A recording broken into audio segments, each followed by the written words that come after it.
The first thing I gotta say, congrats to the winners. What a horrible script. God is pathetic, you guys. An exact reversal of the 99 NBA Finals. Spurs won games 1 and 2 in 99. Knicks won game 3. Spurs won games 4 and 5 and closed it out. Exact opposite. And again, you guys, this is the 80th NBA season. Jalen Brunson won the 80th March Madness with Villanova in San Antonio. He wins the 80th NBA season in San Antonio. I'm going to show you why all their wins were comebacks. It's all about 53 years. Don't forget, you guys, Willis Reed. Willis Reed, who died at 80 on the 80th day of the year. Go back and look at the day he died, you guys, March 21st, 2023. The Spurs lost that day and fell to 19-53. Willis Reed wore number 19. 53 years since they won. Tonight was the 53rd finals game for the Knicks in their franchise history. Of course, in Gematria, Saturday equals 53, as does comeback. Every game they're down and they come back. Nobody can stay in front of Jalen Brunson. He just gets that floater every time in the lane. Where's the 7'5" guy to swat the shit out of that? You know what I mean? It's so embarrassing. And not to mention they had to bring in a WWE character with Stephen A. Smith, the greatest no talent in the history of no talents, to remind you, rig wrestling, rig sports.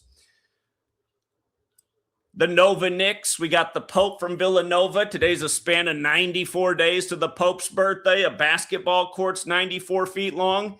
94 was the last time the World Cup was in the United States, and the Knicks were also in the finals versus Houston. Of course, Carmelo Anthony played for Houston and the Knicks, and we all know what just happened with the Carmelo Anthony trial. They even had to bring a stabbing to Penn Station under Madison Square Garden the night before the first game in New York, the only game the Knicks lost with the chump in the building. You guys, something I was dumbfounded about was when Villanova lost their game in March Madness this year. I was dumbfounded when they lost to Utah State. That game hurt me, and it hurt other people in our community because we did not expect Villanova to lose to Utah State. But we figured out why they lost. Go back and look at when Villanova, again, I'm going to show you how perfect it is with these Nova Knicks. Brunson, Hart, and Bridges. I'm going to show you how perfectly scripted all of this is. Because it is. It's a script, you guys. And if you can't see it, it's just because you're a special kind of dumb. But I'm going to show you how perfect it all is. But you remember how the first ever March Madness, the year they used the term March Madness, Villanova, the Catholic school, beat Georgetown, the Jesuit school. And if you don't know who the Jesuits are, they're the military order of the Pope. They run the biggest private school network in the world. So many pro athletes are Jesuit educated.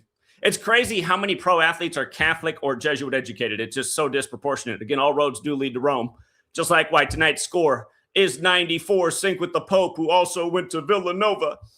But remember, Villanova won the first March Madness in 85. And if you measure from Villanova getting beat by Utah State to tonight's game, not only is it 85 days later, but this was the 85th game of the entire NBA playoffs. And this is the stuff we show year after year. It shows that the whole thing is scripted. Every single game was part of the script. That's the only way it could be 85 games in the playoffs and 85 days after Villanova lost to Utah State. And if you were here the day that the Pope became the Pope, we showed why he became the Pope on the 8th of May. And I said that day, watch for the Bears to get good, the Chicago Bears, who won their only Super Bowl in the 85 season. Because, again, the Pope's from Chicago. He went to school at Villanova. Of course, the Bears, in the season of the Pope, had a really great season compared to normal. They were on the cusp of the Super Bowl. Don't forget, Caleb Williams' season ended versus the Rams, who are hosting Super Bowl 61 in L.A., where Caleb Williams went to school. But Caleb Williams' season ended last year 61 days after his birthday. Anyway, here's what I showed about the Pope becoming the Pope on May 8th. There's two things that are important about it. Augustine of Hippo. I missed an E. Augustine of Hippo. He is the leader of the Augustinians. Pope Leo is the first Augustinian Pope, and Augustine of Hippo, his following is what created Villanova. If you look up Villanova, they were created by the Augustinians. So Augustine of Hippo, 85. Basketball, 85. Again, the first March Madness was in 85, won by Villanova, founded by the Augustine of Hippo order.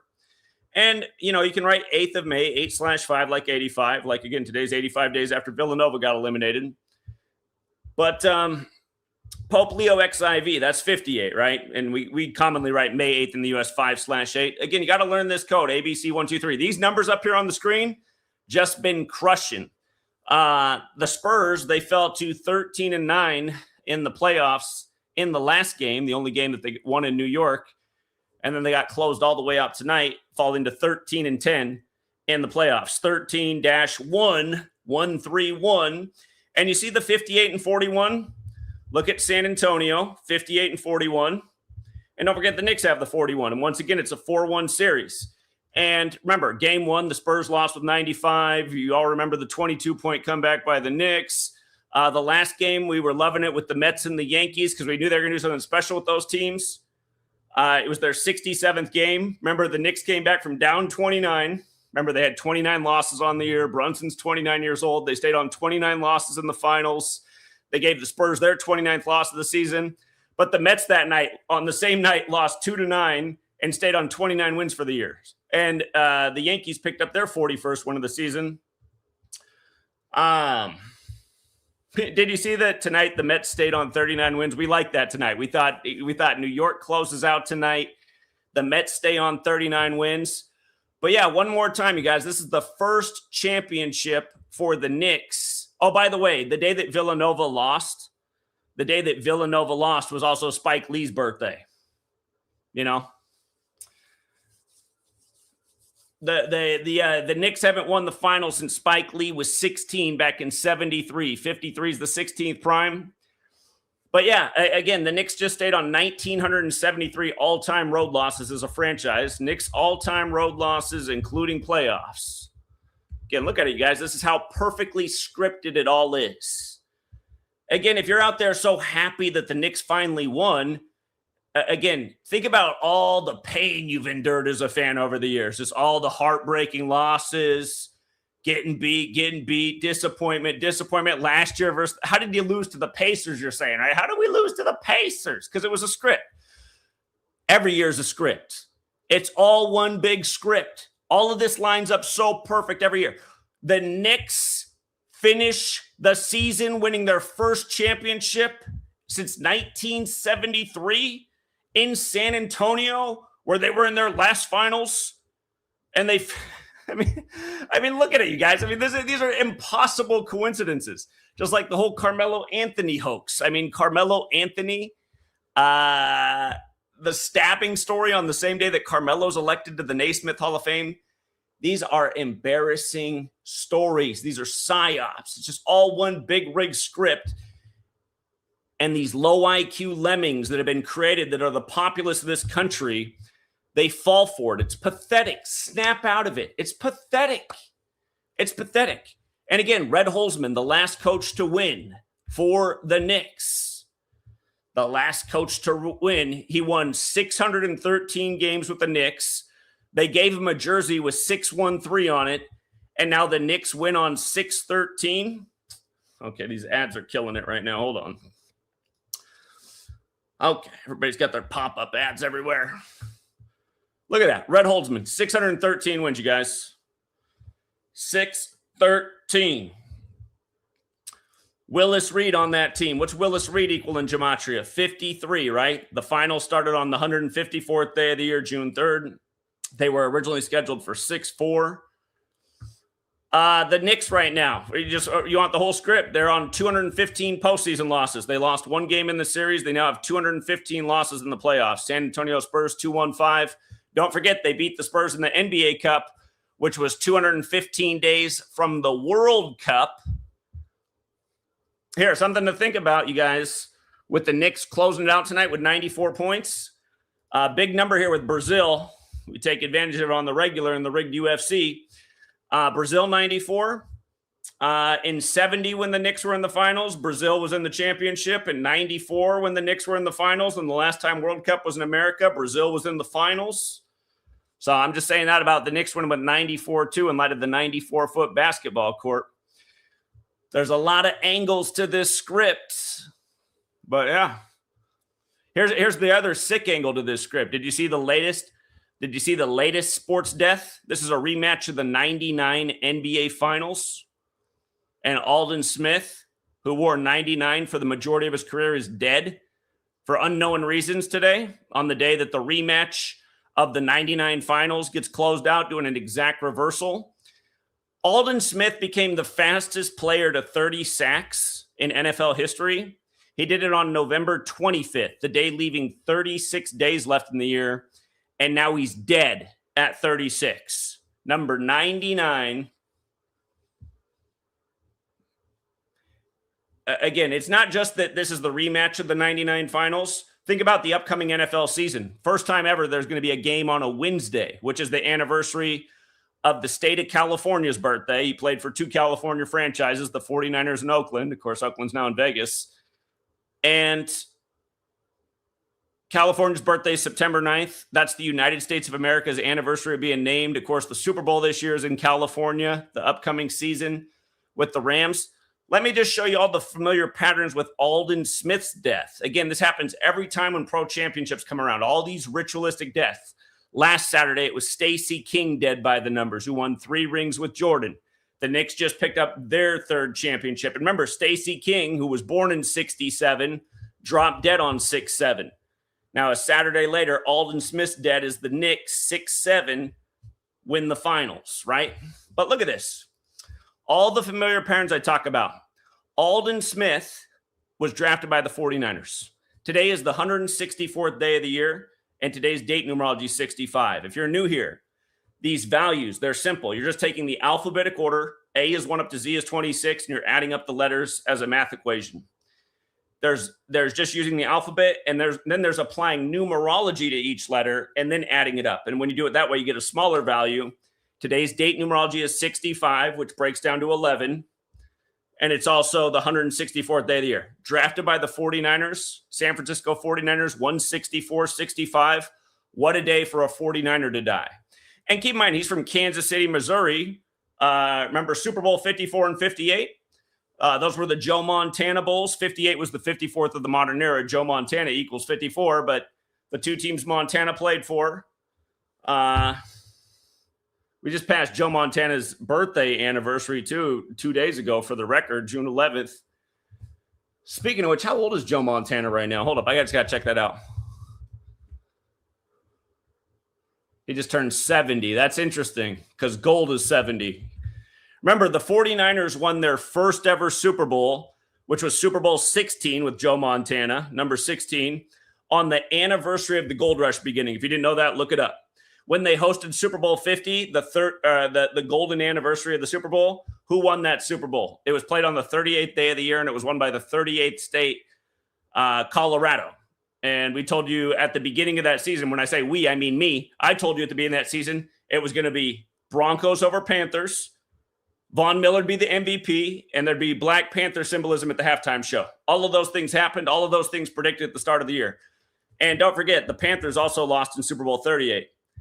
Again, Super Bowl 50 was on the 38th day of the year, the tribute to gold. Like there's gold in them mountains in Colorado. But anyway, they killed the Denver Nugget, who had the most points in Nuggets history, died right before that Super Bowl for the record, because they're always doing this kind of stuff. But anyway, San Francisco 49ers. So what a day for Aldon Smith to die, right? And again, he wore 99, rematch of the 99 finals. The upcoming season starts on 9/9.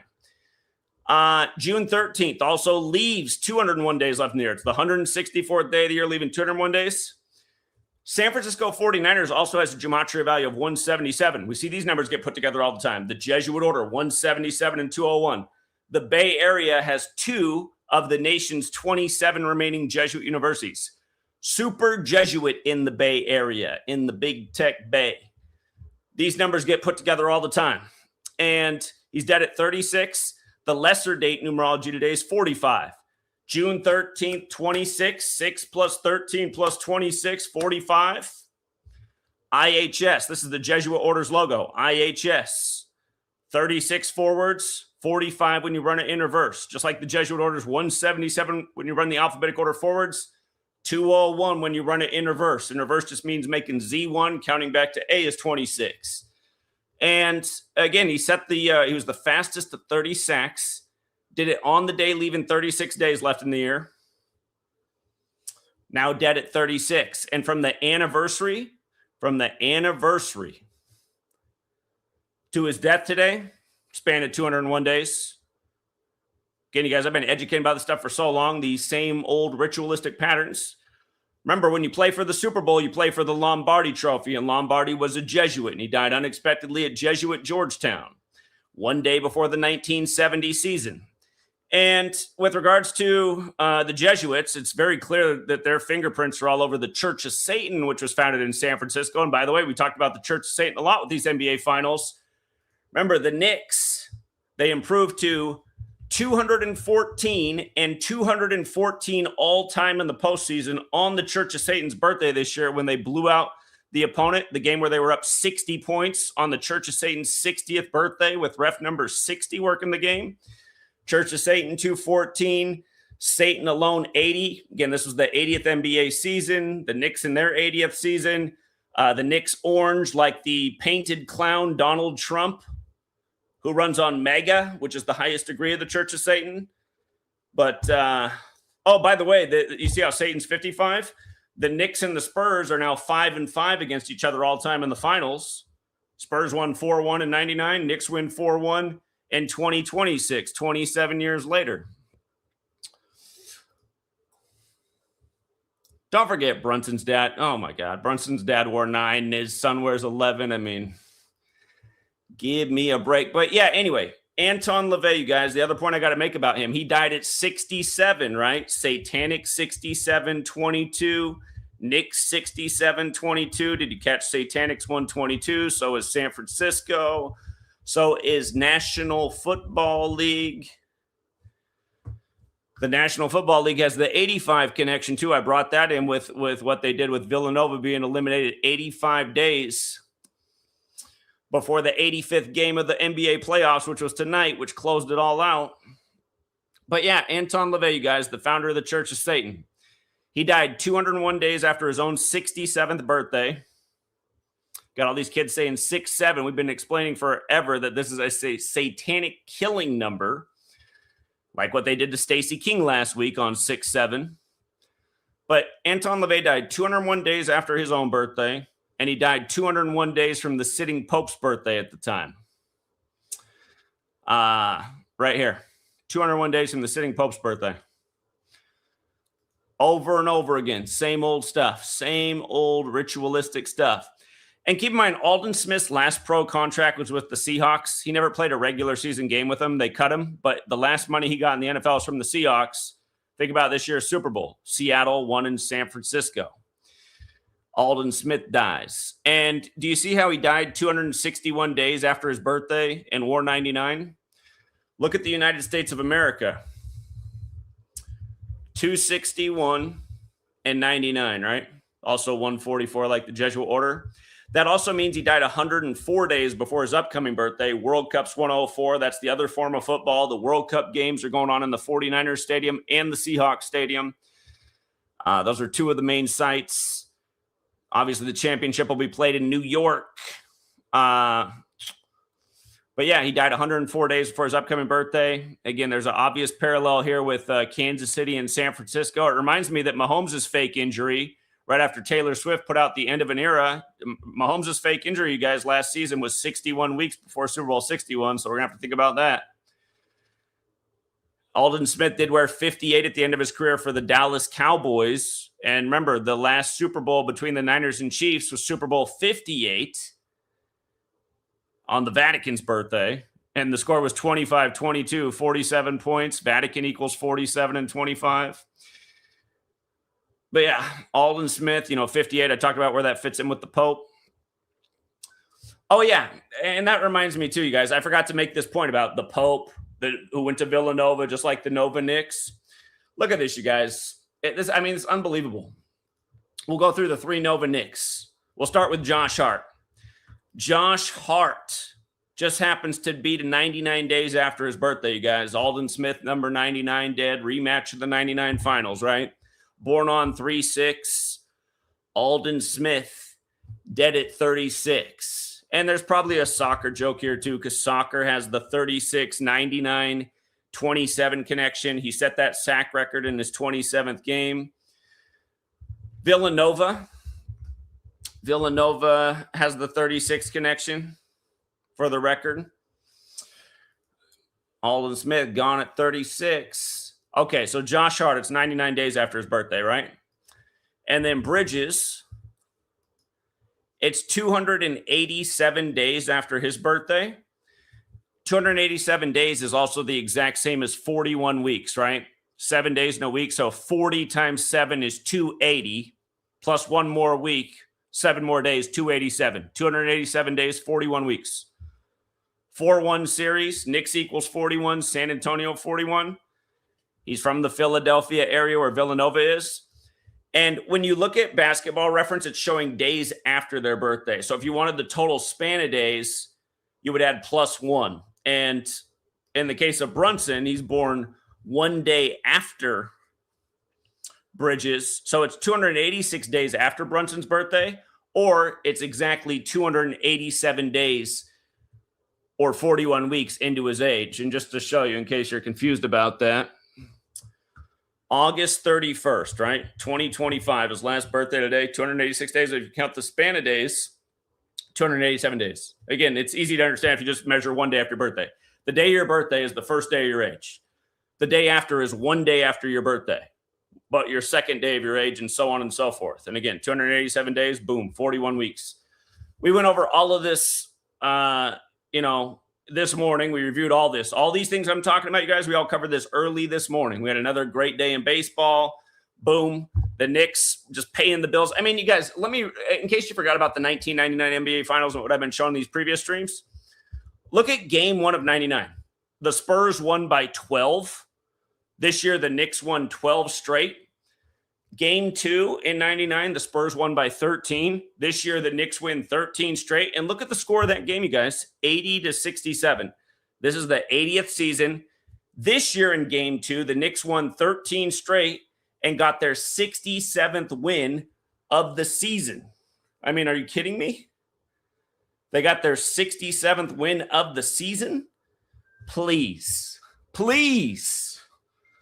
So, again, you guys, Knicks, 67. And like I've said, for all the years I've been here, you guys, I've been doing this since 2013. I've shown that by studying this, you can see what a script it is, and you can see that how all of these years are like a storybook, and it's all part of one ongoing script.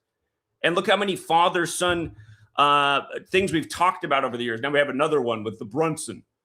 And this is the first time I wonder if I've been overlooking the way they sync up past March Madness tournaments with NBA, because I don't ever remember an example quite like this, where Brunson won the 80th March Madness in San Antonio and now wins the 80th NBA season in San Antonio. But these are the things we've been talking about on Patreon, as we do every day. We cover sports every single day. And then you slow guys, you always come in here and you're like, why don't you do this before the game? And it's like, are you guys listening? Can you guys clean out your ears? Are you too drunk? Are you too high? Try being sober and listening. We do this every day before the games. So, yeah, there's more that I could say about the death of Aldon Smith. But I think I said enough. And really just the jersey number tells the whole story, you guys. It just tells the whole story. His number was up. It's interesting how he was a top pick.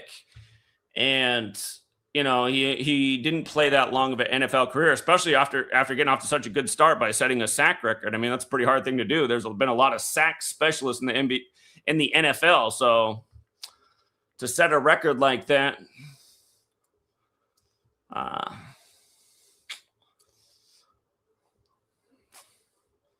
Yeah.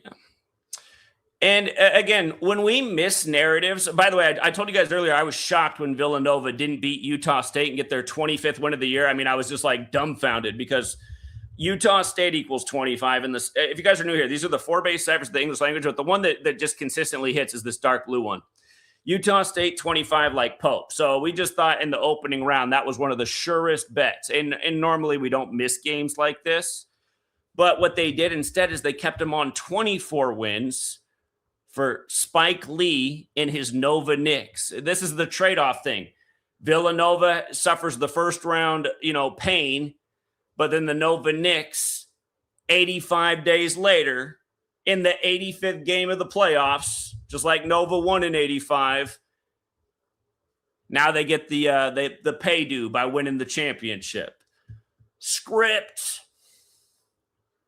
And again, just perfectly synced with the 3 Nova Knicks. I mean, it's unbelievable. It's unbelievable. I love the shot of Bridges 25 right there. I love it. Finals 25, Pope 25. So, all right. There's even more that could be said, but rather than do that, let's get you guys in here. Let's get the participation. Arthur, yeah, and Arthur did a great job, you guys. Here, let me pull up Arthur. Let me pull up Arthur's post on all the 53s. Arthur did an amazing job. I've been mad at Arthur in the past for a lot of valid reasons, but, the one thing I appreciate about Arthur is he stayed true to form. He's done pretty good decoding over the years, and he really killed it in these finals with his 53 and sticking to his guns that it was going to be an exact repeat of the 99 finals in reverse. Arthur was confident they were going to do that from the beginning. As far as I know, he had the most confidence in the world that it was going to be an exact reverse script. And honestly, I thought the Knicks were going to win the 14 straight. I was a little bit shocked they didn't. Because remember, had the Knicks won with that game with Trump in the building, they would have got the 47th home win of the entire playoffs for the whole league, 47 days from their last loss, and they would have won 14 straight, in tribute to Pope Leo the 14th. Oh, by the way, guys, that's one thing I forgot to mention. Remember the Knicks won the first 2 games with 105 points? Pope Leo 105. It's also 39 like New York. It's also 24 like Villanova stayed on 24 wins. And that's what I did catch after Villanova lost. It's like, oh, maybe that's what they did. But 105 is the 14th triangular number. And instead of the Knicks winning 14 straight that night, they stayed on 14 wins in the postseason. Remember, Spike Lee was sitting courtside with his 14 jersey on for the Pope. But, yeah, in 73, we covered this last Saturday. Arthur and I did a stream, and we went over a lot of this stuff. I pointed out in that stream that in 73, the Knicks won on the 10th of May. When they won the championship in 73, the last time they won on the 10th of May, a date that can be written 10-5. And again, Pope Leo 39 like New York. The Mets, who have the same colors as the Knicks, stayed on 39 wins tonight. In case you didn't see that, here, let me pull up the Mets box score. We were pretty sure that's what they were going to do. We were torn on the Yankees. We could understand if the Yankees stayed on 27 losses for a rematch 27 years. We could have also understood if the Yankees stayed on 41 wins and 22 away wins, because remember, Knicks is 41 and 22, like they were down 41-22 in the last game. But you see the Mets, I said the Mets stayed on 39 wins. I meant the Mets picked up their 39th loss tonight. That's what they did. They picked up the 39th loss. Yeah, we liked that 39 to hit tonight. We thought Knicks get it done, and the Mets pick up the symbolic 39th loss to the shout out to New York. What a script. And oh yeah, one more time, comeback. All these comebacks for the Knicks every damn game. Tonight they mustered, 13 points in the first quarter? The halftime score was like a game from the 90s back when they played defense. What was the score? Hold on. What was the score tonight at the half? It was ridiculous. Like, okay. And come on, you guys. Last game, the Spurs could only score 30 points in the second half. Tonight, the halftime score was 37. No, 24 in the second quarter. Spurs put up 42. and the Knicks put up 37. So we had 79 points of offense in the first half. Probably a tribute to Chump, who's on his last day being 79 years old. And remember, all day today, he's been saying the Strait of Hormuz it's over. It's going to be all reopened. And I was talking about this on my news streams the other day. I said, are they going to bring this whole shit show to an end once Trump's no longer 79? So we'll keep an eye on that. But Strait of Hormuz, 79. They've done a million ritual. And remember, you guys, the Iranian Revolution was in 79, and it ended on the Vatican's birthday, and on and on and on. But again, it's all one big script. Knicks win 53 games in the regular season. Willis Reed 53, comeback 53. Let me find Arthur's channel here real quick, and I'm going to bring you guys on. I want you to see his 53 list. It's incredible. He's out there in New York, Arthur. So he was, this one was close to him. Which sometimes when you really know your team, you got the extra details. And hold up. I'm pulling up his channel right now. I got to show off his 53 list. He's streaming right now himself. And, he was totally confident it was over tonight. All right, here we go. All right, Simple Truth TV right here. Boom. Here's his 53 list. 53 is not a coincidence. It's a script. Again, tonight was the 53rd game for the Knicks in the finals. They're now 24. You guys, they got their 24th win tonight in the finals, right? Pope Leo, 24. Those 105s. Okay. Hold on. Where's this channel at? What did I just do? All right. He's got so much information on here. The font is so small. All right. Red Holzman was 53 years old when he won the 73 NBA championship with the Knicks. Remember, he won 613 games with the Knicks. Here we are on 613. Red Holzman died 84 days before the start of the 53rd NBA season. Did I just see an 84 with Pope Leo? How long was it planned for Pope Leo to be installed as the first American Pope? Hold on. I got to look this up real quick, you guys. I'm just curious. I like to take it even deeper. Red Holzman died November 13th at age 78. New York equals 78. NBA Finals 78. 78's the 12th triangular number. When the Spurs beat the Knicks in 99, they closed them out with 78. Stevie Nicks is 78 years old. Last game, one of the storylines was Taylor Swift wore a Stevie Nicks shirt to the game. Knicks picked up their 15th postseason win in that last game with Taylor Swift wearing the shirt 15 days after Stevie Nicks' birthday. Hold up. Pope Leo's birthday, September 14th, 1647. So, you know what's crazy about that? So he died 60 days after Leo's 43rd birthday, or on the 61st day of Leo's age. There's a big 60 piece with Donald Trump, but then the 61st day of his age goes with Finals 61, New York Knicks 61. If you missed my work on the Carmelo Anthony stabbing in these finals, it was a lot of 61. So I don't think that's an accident. And again, a lot of this stuff is planned a long time, long time in advance. He died right before that season, or he died right at the start of that season where you had the 99 finals with the Spurs and the Knicks. So yeah, it was there all along, you guys. It was there all along, the clue for what they were doing this year. Some years we nail it. Some years we miss it, or we catch on to it too late. It's all about solving the puzzle. And all the haters out there like, oh, how come you don't get it right every single year? Well, I've done it more than anybody who's ever walked this earth, first of all. Second of all, like I just said, sometimes you miss, the narrative that mattered the most. I wish I would have had this detail about Red Holzman dying, right at the start of that season. And it was all there. If you knew this team, if you knew the numbers, you could have solved it. And by the way, people in our community did figure out that it did like Knicks Spurs based on what they did with the NBA Cup. Because again, it was 215 days from the World Cup finale. There's a history of the Knicks in the World Cup, and San Antonio Spurs equals 215. And now, lo and behold, the Knicks have won the finals, and they've stayed on 215 losses in the playoffs. Knicks all-time record in playoffs. Look at this, you guys. 215 losses, right? 2-1-5. San Antonio Spurs. Go back and measure from the NBA Cup to the World Cup finale. It's 215 days. And by the way, France is about to play their first game in the World Cup on the 16th. Expect Wemby to be there in the stands. I talked about that this morning. I said expect to see Wemby there for that. Finals will be over. He can go watch the World Cup. They can put him on the TV. More mockery. Fans won't get it, how it's all scripted together. But anyway, coming back. Okay, bullet point 3.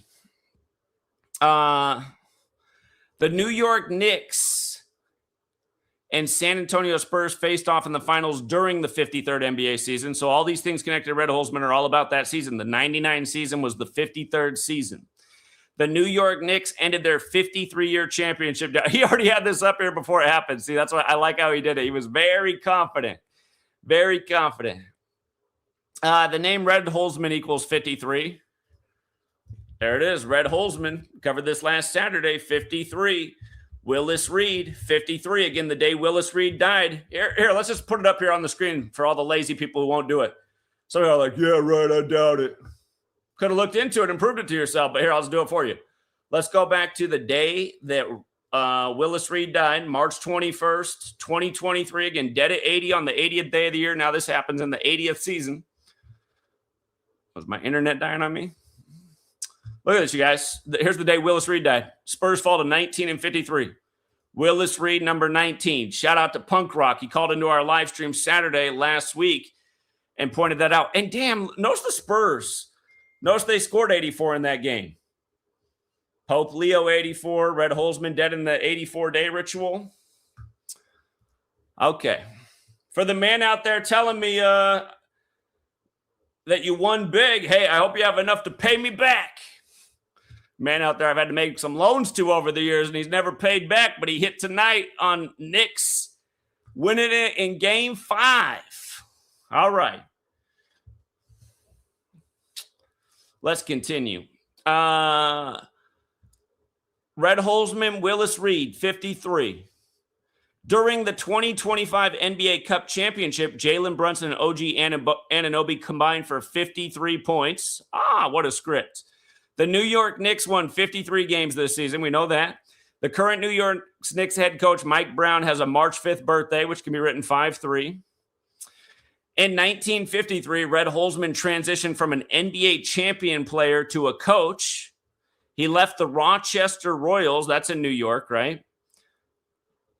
What'd they do in the Royals game today? Hold up. Where's the Royals game at?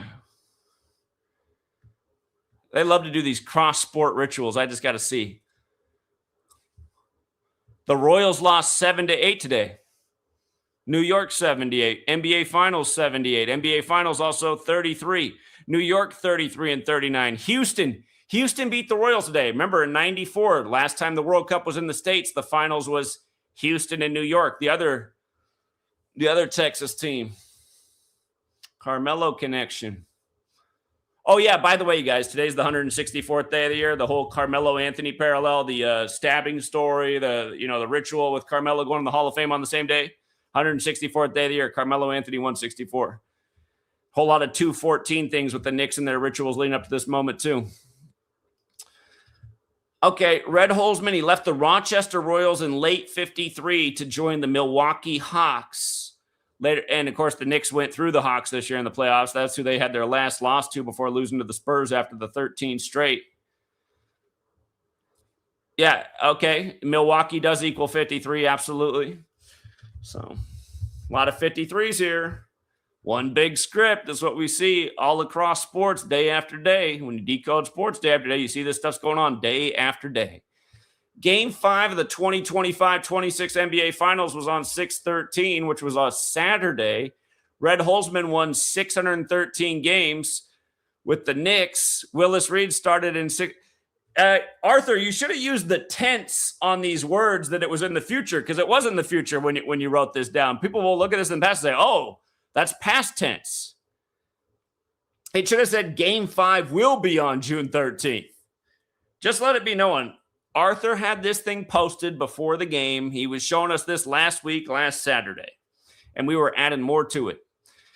There were 17 things on here last week. And don't forget Rick Adelman, too, you guys. Rick Adelman, who died right before these finals, he'll turn 80 on June 16th.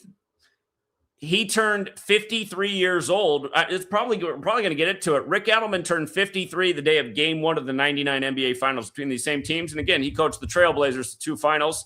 And the first team the Spurs went through this year was the Trailblazers. I'm pretty sure we're going to get to it, but we covered that last week, too. We brought that up to add to this list. Today is the last day of Rick Brunson being 53 years old, you guys. He has the same birthday as Trump. So Jalen Brunson's dad, Rick Brunson, is 50. It's his last day of being 53 years old, you guys. Look at that. He's from Syracuse. Isn't that where Carmelo Anthony won the March Madness championship? Remember the Syracuse Orange? Now we got the Orange Knicks.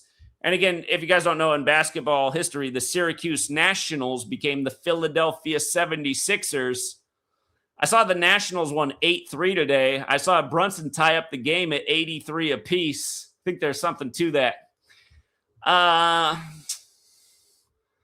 Before Game 1 of the NBA Finals, ESPN gave the San Antonio Spurs. Yeah, we covered this actually. They gave a 53% chance to win the series, which means the Knicks had a 47% chance representing the Orange Goon from New York, number 47, whose name equals 47. And don't forget who told you 4 years before it happened that they'd reinstall him in 2024. And don't forget who told you the first day of the 2015 debate between all those GOP candidates, they were installing the Orange Clown. And the reason we knew that is because they put up on the screen on Fox News, they said Trump's the 133rd richest man in the world, President 133, White House 133, Government 133. He's got the Flag Day birthday, which is June 14th, 133. Take a good look at that UFC card tomorrow at the White House. Anyway, Chipotle gave away 53,000 burritos for the NBA Finals. 53,000. I wonder where they got that number from. Again, corporate America, you guys. This country is ruled over by corporations. They love to control you with the entertainment. They love to market their crap to you during these entertainment events. It's all part of one big system, one big rig. All right, by the Knicks winning the championship, the Spurs stayed on 5 titles, and the Knicks now have 3. That's a good one. 5-3. 5's the third prime number for the record. And I think there is something about the upcoming NFL season, too. And now we even got I was saying this last Saturday when we were talking about this, and now we got Aldon Smith's death. The Niners right now are 5-3 in Super Bowls, too. Niners are 5-3. And they fell to 5-3 versus Kansas City. Aldon Smith, drafted by the Niners from Kansas City, Missouri. The number 53, when written out as a word, equals 122 and 148, like San Antonio. Now, I feel like we could have had some better examples. Okay, that stuff is interesting, but I know we had some better 53s than that. But okay. On the day Willis Reed passed away, the San Antonio Spurs recorded their 53rd loss of the season. Like, that one right there is a lot better bullet point. And he must have said Willis Reed equals 53, right? Maybe we're coming up on that. The 2025-26 NBA preseason began 53 days after the anniversary of Red Holzman's birthday. Woo! Karl Anthony Towns' mother passed away from Cooties 19, and of course, COVID equals 53. I wrote a book about that. Karl Anthony Towns lost 8 members of his family, supposedly, from that. Talk about blood sacrifice. Don't forget his first day with the Knicks. He wore a T-shirt of the 99 NBA Finals. Look that up. Karl Anthony Towns' first day with the Knicks. 99 NBA Finals shirt. Red Holzman's number 613 was honored by the Knicks on March 10th, 1990, Osama bin Laden's birthday. We talked about this last Saturday. I pointed out to Arthur, I said, man, Osama died 53 days after his birthday. Osama bin Laden also equals 241, the 53rd prime. Again, last time it was Knicks and Spurs was 99. They called Tim Duncan and David Robinson the Twin Towers. 2 years later, the 2 towers come down. Victor Wembanyama, born 846 days from 9/11. They said the first flight to hit the building hit at 8:46. We've talked about that a lot, the 8:46 thing. These guys being born, news and sports all sync together. Again, you guys, 1968, World Trade Center construction began. 911 made the national emergency dialing code. 2001, A Space Odyssey came out. George W. Bush graduated from Yale Skull and Bones. The New York Jets won their only Super Bowl. Then 9/11 happens and the Patriot Act, and all of a sudden the Patriots are so great. I was 18 years old, and I thought, man, the people that live in this country are dumb as hell. 9/11, the most obvious lie ever. All of a sudden, the Patriots are great. People can't see what's going on. I live in Stupidville, and I still do. I'm sad to say. And it's funny how people, a lot of Americans are like, dude, you sound like a weirdo, bruh. No, you just sound like a low IQ retard, bruh. You sound like a low IQ retard, bruh. Anyway, as of June 13th, 2026, Victor Wembanyama's father is 53 years old. No shit, huh? Who's his dad?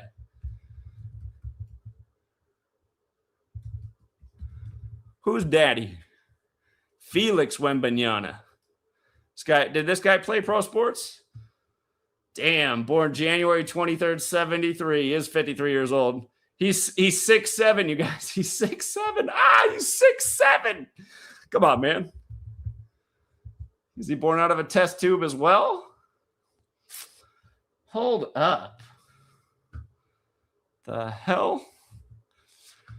Arthur went deep on the 53. Man, this stuff is just, it's beyond. It's beyond.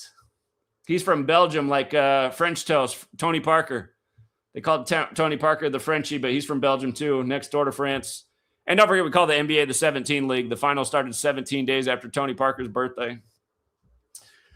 Karl Anthony Towns is of Dominican heritage. Dominican equates to 53 in Gematria. Red Holzman attended the University of Baltimore and later the City College of New York, where he played for 2 years until graduation in 42. City College equals 53. Jalen Brunson and Karl Anthony Towns combined for exactly 53 points to lead the Knicks to a 113-102 win over the Atlanta Hawks in Game 1 of the playoffs. Another 53, and again, 113. We called the NBA the 113 League. Game 1 between Spurs and Knicks was the 113th meeting of the teams. Keep in mind, 113 is the 30th prime number, you guys. The Aldon Smith. Aldon Sterling was the shooting on Facebook Live years ago. Same day as the Philando Castile thing. Aldon Smith, the 49ers, dead. You know, he was the first to fastest to 30 sacks. 30 teams in the NBA. Anyway, the San Antonio Spurs defeated the Knicks in Game 3 of the NBA Finals, improving their all-time NBA Finals record against New York to 5-3. That's for this season. The Knicks. Wait. Oh, wait. I take it back. Oh, I see what you're saying. In Game 3. Okay. Wait, for the season? No, the Knicks went 5-2 versus the Spurs for the year. Pope equals 52. That's probably why they did that rather than 5-3. Get a little Pope tribute in there. But okay, in Game 3, I see it 5-3. Jalen Brunson's 61-point performance against the San Antonio Spurs came 53 weeks after Willis Reed's passing. Finals 61, New York Knicks. Game 5 of the 2025-26 NBA Finals. Don't forget, Aldon Smith's death today is synced with the 61st Super Bowl. Game 5 of the 2025-26 NBA Finals took place 53 days before Patrick Ewing's birthday. Wow. Ewing was on that Georgetown team that lost to Villanova in 85. Madison Square Garden is named after President James Madison, born on the 75th day of the year. 75 is the 53rd composite number. The Spurs, you guys, the Spurs stayed on 75 wins for the year. 75, 53rd composite. James Madison, 75. Perfect. Catholic Church, 75. Roman Catholic, 75. New World Order, 75. It's one day after the anniversary of Papa Bush's birthday, the one who gave the speech about a new world order.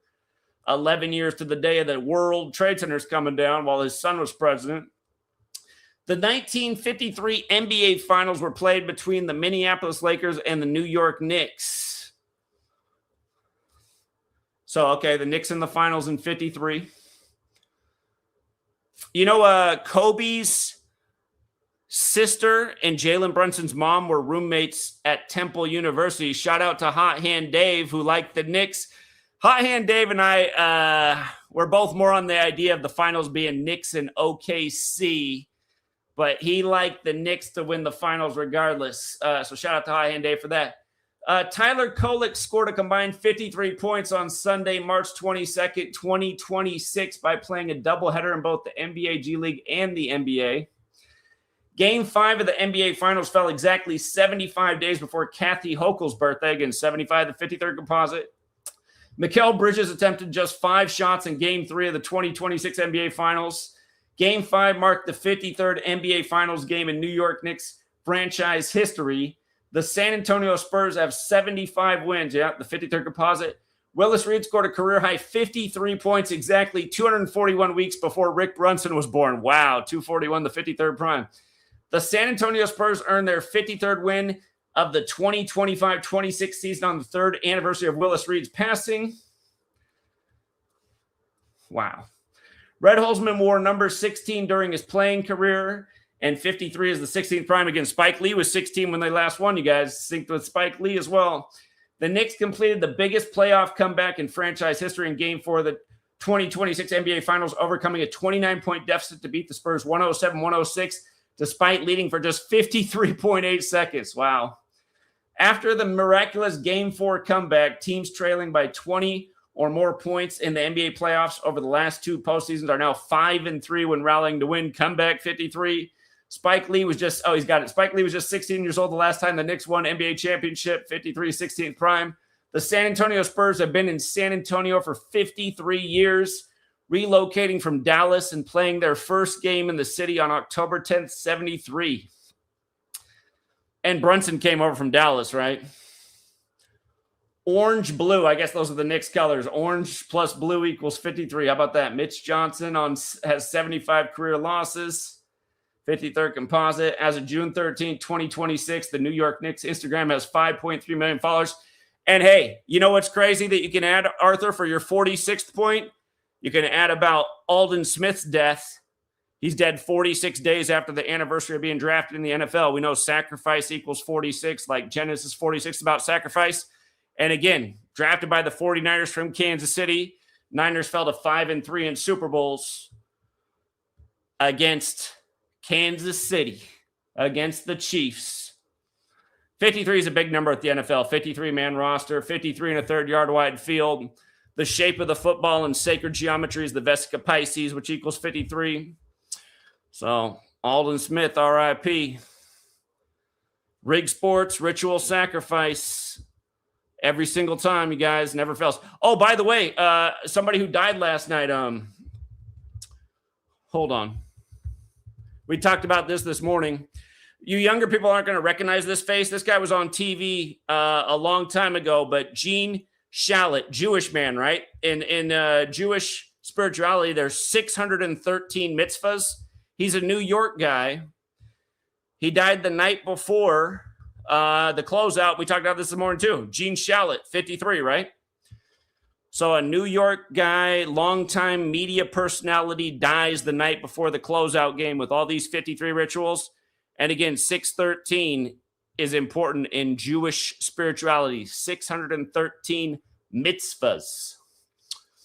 So yeah, shout out to Arthur, man. He had 17 things on here last week, and of course, more stuff happened over the course of the week. And you know what's funny? There's probably 5 more things out there that are at least 5 more things. But this is what we see year after year. Just all these numbers coming together in one big script that was planned out over decades in the making. Pro sports is just like a TV show like Law and Order that goes on forever. This was the 80th season of the Nothing But Actors League. Season 80. Jalen Brunson wins on his last day of his dad being 53 years old. I mean, give me a break. Here, I got to get that screenshot before it's gone. Last day of Pops being 53. Unbelievable. He wore number 9 and played for 9 seasons. Come on, man. Rematch at 99. He's from where the witch trials happen. Come on, man. Yeah, all right, good job for Arthur, man. Shout out to Punk Rock. Punk Rock gave Arthur that, and everybody who was listening last Saturday, that crazy find about the Spurs picking up the 53rd loss the same day Willis Reed died. Oh, yeah. Dead at 36, and the Knicks improved to 3-6 in the finals. Yeah, and soccer equals 36 too. Just again, he died 104 days before his upcoming birthday, you guys. World Cup's also 104. There's 104 games played in the World Cup. You know, it's the other kind of football. All this crazy ritualism, man. Let's see here. Oh, you know, the point that Arthur made about how in 53 it was Knicks versus Lakers. Remember, the Lakers came from Minnesota. And I think in 1953 they were still in Minnesota.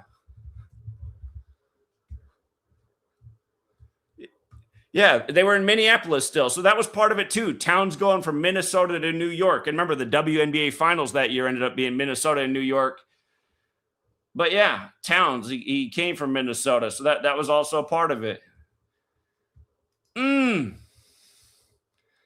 Pascal said, thanks, Zach, for all your hard work. Off topic, but something to go look out for. Avian flu matches disease X. Perfect in all 4 ciphers. I'll check it out. Let's hope not. Exile the Knights of Malta now. Hey, somebody tell Jake to a-hole how he blew it and how I'm a member spending big bucks over here and Zach Daddy, who isn't an a-hole. Appreciate that, man. Thanks for the 20. Pigos Trading Desk, 80th season. Trump is 80. Trump does turn 80 tomorrow. Yeah, he will be 80 tomorrow. Mercury is 80. Maybe we better watch out for the Mercury turning their WNBA season around. All right, let me drop the link. Let's get you guys in here. I gotta hear from everybody, including the Peanut Gallery.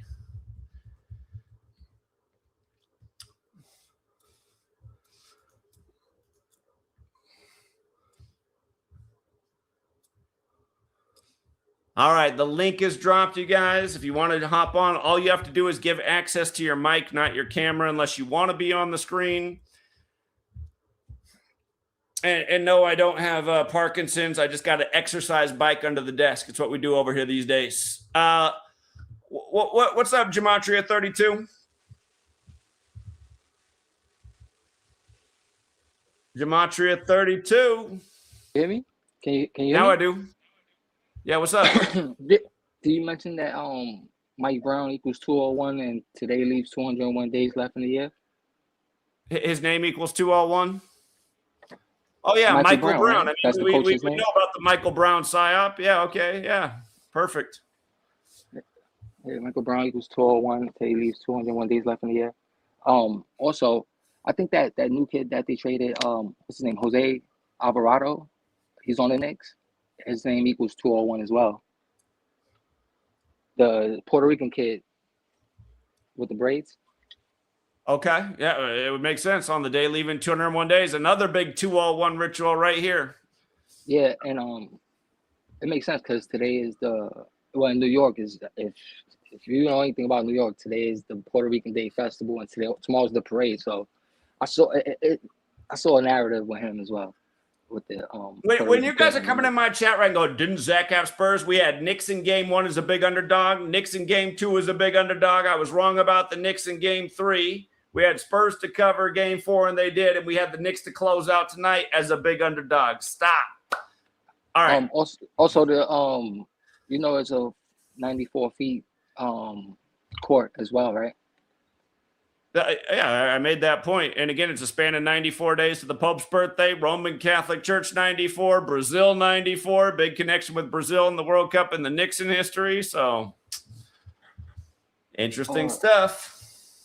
Yeah, Roman Catholic Church 94, yeah, and all that. There was one more thing. It was with the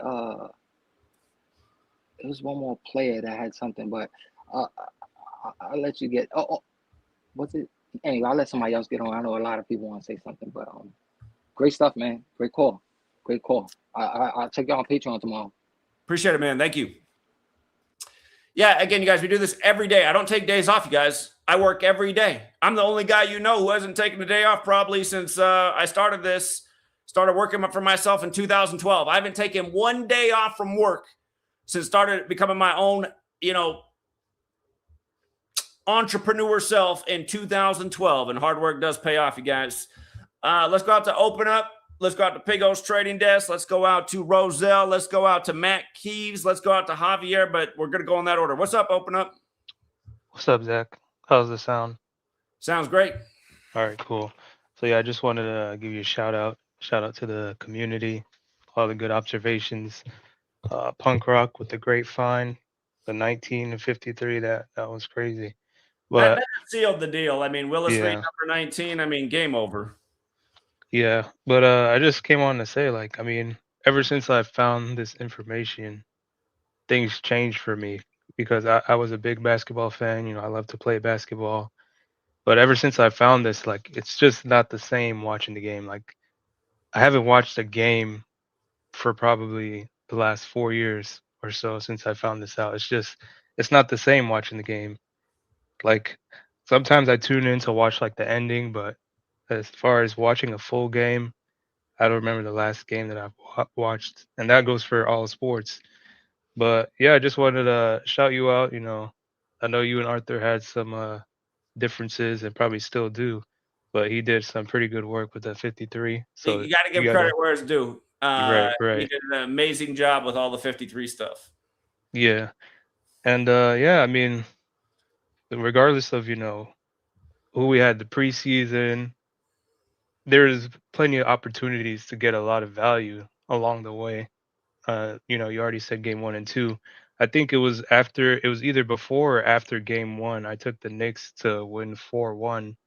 That was, I think, plus 1400. And, Boom. you know, And there's it's a just lot of different every ways. day there's opportunities. We Yeah. really liked a 41 ritual yesterday in the Team USA football game because it was number 41's birthday anniversary, George Herbert Walker Bush, and Paraguay was ranked 41st in the nation. Hot Hand Dave figured out how to turn $5 into over 300 off the idea of a 4-1 happening in the game. He took the 4-1 score. The game is rigged, and if you use your mind every day, there's a way to make money and multiply a small bill into a big bill. That is the beauty of this. You don't have to go bet the house every day, but you can turn small bills into big bills. Go ahead, open up. Yeah. And depending on how the World Cup goes, I have the Knicks 4-1 and a certain outcome that we discussed on Patreon parlayed with the Knicks winning 4-1. So we'll see what happens there. But yeah, I just want to give you your shout out, give others their shout out. I know Arthur, Punk Rock with a good observation. Other people in the community, you know, just another good call to add to the receipts. But yeah, I appreciate the work, Zach. Shout out to Chris.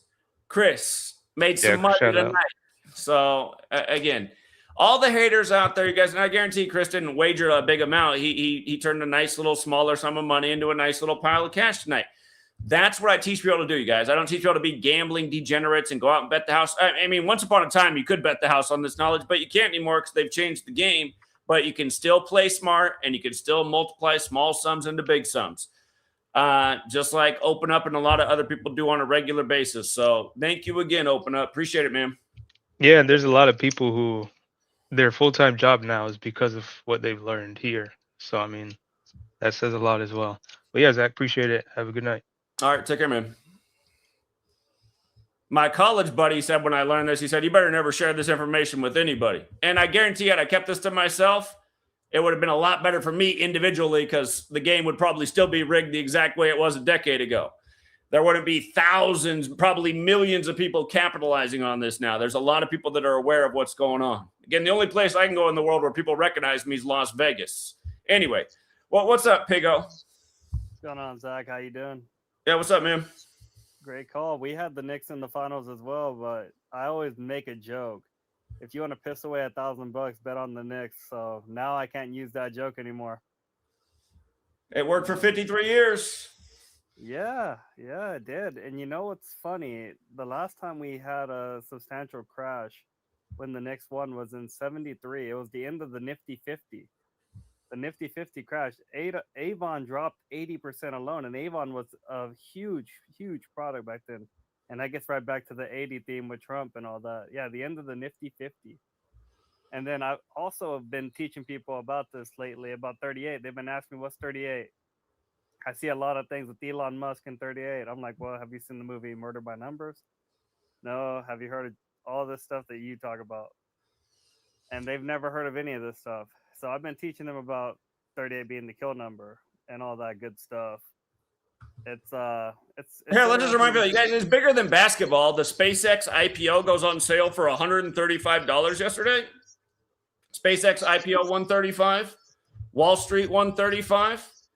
You get you guys. That was another thing we talked about yesterday. You heard about the mass shooting in Midland, Texas, on Wall Street, not far from where Elon Musk lives. And also, they said the shooter's name was Victor. And they encoded, what they say, 11 shot, 1 dead, like New York 111, like the NBA Finals 111. I mean, and that was everything we talked about, you guys. The last game, 213 points in the game, in game 4. Tonight was 213 days after the Superior General's birthday. All roads lead to Rome, and the Jesuits running the show. The NBA Finals gets closed out 213 days after the Superior General's birthday. And don't forget, this country was formed in the time of the Jesuit suppression, which lasted 41 years. Going with all those 41s on tonight's game, the Jesuits are the pinnacle of all these Catholic orders, including the Augustinians. So, again, it just all comes together so perfectly, like always. But anyway, go ahead, Pigo. I'm curious, actually. What does Nifty 50 equal in Gematria? I've never actually looked it up myself. Because the Knicks winning tonight and the Nifty 50 crashing 73, I wonder if there's something there. What is Nifty 50? I don't see any numbers in Nifty 50 that go with tonight's game, but I'd have to look at it more. Maybe I'm overlooking something. So Yeah, that's when Avon and Sears and all of them had a huge crash. Well, something to think about, but keep up the good work, my friend. And yeah, thank you. You know, the one thing I do see just reading about that, the Nifty 50 has recently experienced a significant corrective decline, dipping below the 23,000 mark. This is the 23rd World Cup right now, so maybe there's something going on there. I'll have to think about it more. All right, brother. Sounds good. Have a great All right, night. take care, man. What's up? What's up, Roselle? What's going on? Can you hear me? Loud and clear. What's up, man? I'm not too, like well-versed in this gematria stuff, but I will say I was keeping my ears peeled and I heard one number that kind of stood out. It was Mike Brown, the coach of the Knicks. They said 39th coach to win the finals, just in general, with 39. New York. We called New York. You guys, look at this. I got to show you. For people who don't know this about New York, we call New York 39 land. Every single cipher, again, the 4 base ciphers has a connection. NY, the abbreviation's 39. Right. With numerology, New York's 39. NYC for the city in reverse is 39. New York, comma, NY, like you'd write the city on an envelope, 39. And again, so many rituals, just like the reason we had the Mets to get their 39th loss tonight and the Knicks to close out. We thought that both of those things fit together perfectly. I mean, you parlay those two things together tonight, boom, another nice payout. New York and 39 is one of these things that gets abused in a major way. But, okay, so Mike Brown was, my bad. Mike Brown was the 39th coach to win a championship tonight? Yeah. 39th coach. I wish I would have had that before, too, man. That's a great find. Yeah. I heard that. I was like, there's got to be something. And then when they brought Karl Anthony Towns to speak, and he was like the last person they brought up to speak, it was kind of strange. Like, obviously, his mother passed away and stuff, but he kept driving the point. He's like, you guys know my story, and this is like very divine. And then he made sure to say, like, thanks, Mom, for getting us one. And like divine, and just him saying like, thanks, Mom, for getting this one. It just seems so like, like, I don't know, just strange. But that's really all I really had on this specifically. Again, you guys, COVID equals 53 with all the 53s. I'm trying to go back and find my post. His mother died April 13th, 2020. I'm going to look more into that, how that might line up with today. So, yeah, appreciate you giving us that information. Thank you, Roselle. Peace. All right, have a good night. You too. All right, the next man up doesn't have his mic connected. Maddie Kevs, you got to connect your mic. When you get your mic connected, I'm going to bring you up. But until you do, I'm going to go next in line. What's up, Julius? Hey, Zach, I got a few separate things. First off, with all the 94s you were talking about, it's funny that the New York Liberty are currently 9-4 in the WNBA. How perfect, how perfect. Hey, Julius, can you filibuster for me for about 30 seconds and I'll be right back? Yeah. All right, Julius. If you guys don't know Julius, he's one of the brilliant minds in our community. I'll be right back. Another thing I noticed. Wait, hold up. Jalen Brunson, by scoring his 39th points of the game, passed Willis Reed in the all-time Knick playoff record for most points scored in the finals. With all the Willis Reed stuff going on. And then this is kind of a little bit of a stretch, but I thought it was interesting that today's 9,041 days after 9/11, and the Spurs ended with 90 points, and then with all the 41s in this ritual, Alien, San Antonio Knicks 4-1 series, King 41. I know that's stretching a little bit, but thought that 90-41 was kind of interesting.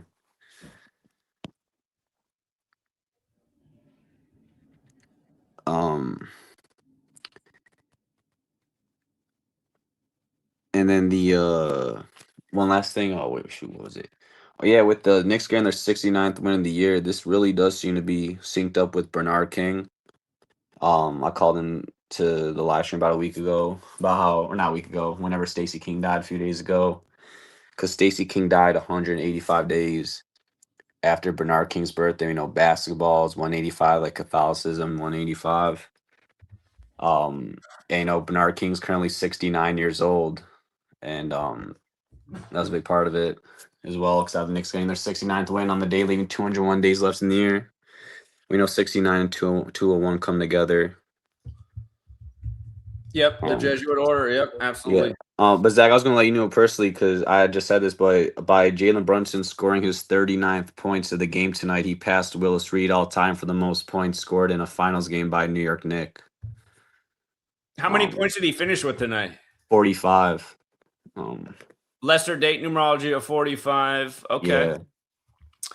Yeah. Ritual 45. So he passed Willis Reed with the 39th points. Yeah, Willis Reed set a record with 38. Obviously, I think that was 73 finals that Willis Reed played. I'm not. That's a little past my time, but most of y'all watching this stream weren't alive when Willis Reed was winning the finals. Yeah. Jalen Brunson scored 163 points in the finals. I'm surprised he didn't score one more for 164, but 163 is the 38th prime. Like finals is 38. Yeah, and the Knicks win 16-3 in the playoffs. Oh yeah, that's right. 16-3 and 163 points. He had 539 points in the playoffs. I'm not sure if 539's the 39 part stands out. Let me see. 539. Yeah, I don't see anything real interesting with the 539. Maybe I'm missing it. And also, I know this dude. I know he don't have a connection to these teams, but I find it interesting that today's 33 days after Brandon Clark died. Yeah, Brandon Clark and Collins in the news on the same day. Yeah, and he also played in 309 regular season games, which I thought was interesting. It's kind of close to 39. Yeah. Yeah. But yeah, that's all I have for tonight, Zach. Appreciate it. All right. Appreciate all you do for the community, Julius. Great work, man. All right, let's get the next man up. We got Matt Kev, and then we got St. Nicholas. What's up, Matt Kev? Hey, how's it going? I'm a big fan. I've been following you a long time. I just wanted to point something out that I don't know if anybody noticed, but I noticed this and I made a post about it. So on April 2nd, 2025, on the same day that Carmelo Anthony, the New York Knicks player, was unofficially leaked as going into the Hall of Fame, was the same day that Carmelo Anthony track meet stabbing incident happened. So, right. Not only that, the same day that he got sentenced is the same day that the Knicks beat the Spurs in Game 4. So just wanted to point that out and ask if anybody knew about that yet. Oh yeah, we've been talking about that a lot. Really? Okay. So I'm glad to hear that. I posted it on Instagram. It seems like not a lot of people are even aware of that. Yeah, we've covered it since April 2nd, the day it happened. I mean, that was my whole stream on April 2nd, 2025. So Wow. And now connecting it with the again, final. guys, go to ChatGPT and just ask it this question. Go, what are the odds that two top headlines in the same day would be about a person named Carmelo, and show one spelled with a C like the basketball player? Exactly. It says 1 in 621 million because it's such a rare name. That's just the name Carmelo. Then ask it, what are the odds that both of their names would be Carmelo Anthony? And again, you guys, it's way better odds of winning the lottery multiple times. All of this stuff is astronomical odds day after day. That's why you know this isn't a coincidence. It's all part of some big, sick joke in a script. Did any of that information, especially with now them winning, did that indicate? We did it today because Carmelo Anthony equals 164, and the finals get closed out on the 164th day of the year. There you go. Yeah, no, we've been all over that. Perfect. I just wanted to make sure. I love it. I love to hear it. Thank you so much. All right, man. Appreciate it. Thank you. All right, take care. What's up, St. Nicholas? St. Nicholas, you out there? Let me call back, Zach. I cannot hear you. Okay. While he figures it out, we'll go out to Gabriel. What's up, Gabriel? Yo, Zach, what up? Yeah, what's up? Yo, did you see what the Yankees did today?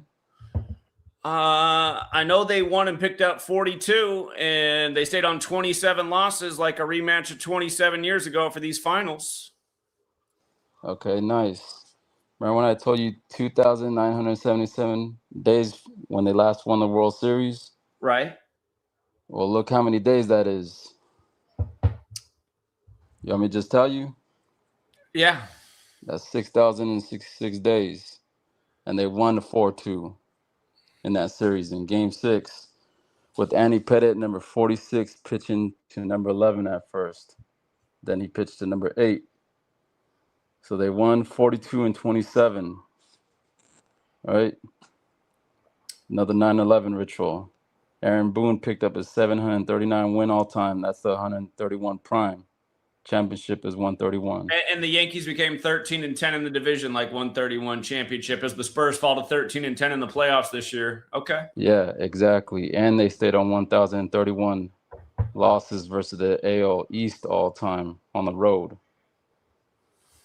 Yeah, that's so. The script. It really is amazing how they put it all together, but they do it.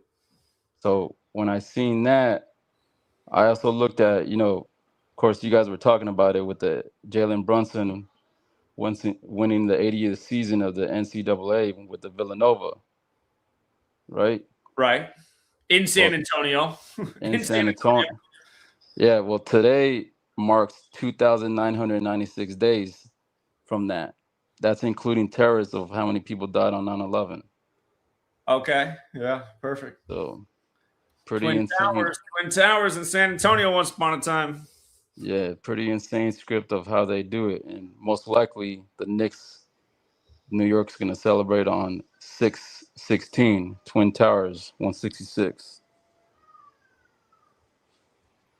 So yeah, makes sense. And I'm pretty sure they're going to show Wemby at the game for France playing in New York.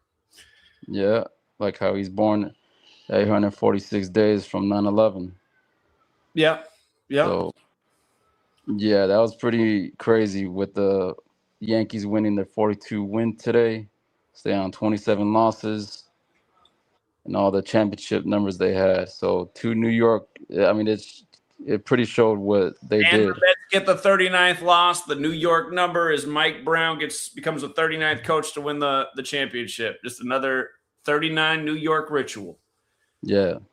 So it's what pretty. Was the 1939 World Series? I know the Yankees won that one. Who'd they beat?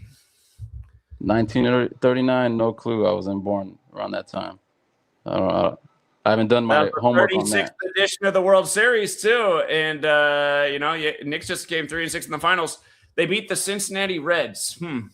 Okay. Yeah, and it was 36 days when the Twin Towers opened up on 4/4/73 to May 10th, 73. That was 36 days. and they put 36. out. Yeah, you guys, they're signaling something. Yeah, the 73 is the year the World Trade Center is open. You guys, look out. Yeah, and the Knicks player from 44, he had a fake injury, so they took him out. So pretty. Atlanta's had a lot of rituals this year with Ted Turner and Bobby Cox and the guy who just died. There's something going on because the Mets were playing the Braves today. Yankees. Wasn't that guy that you just covered 36 years old from the Yeah.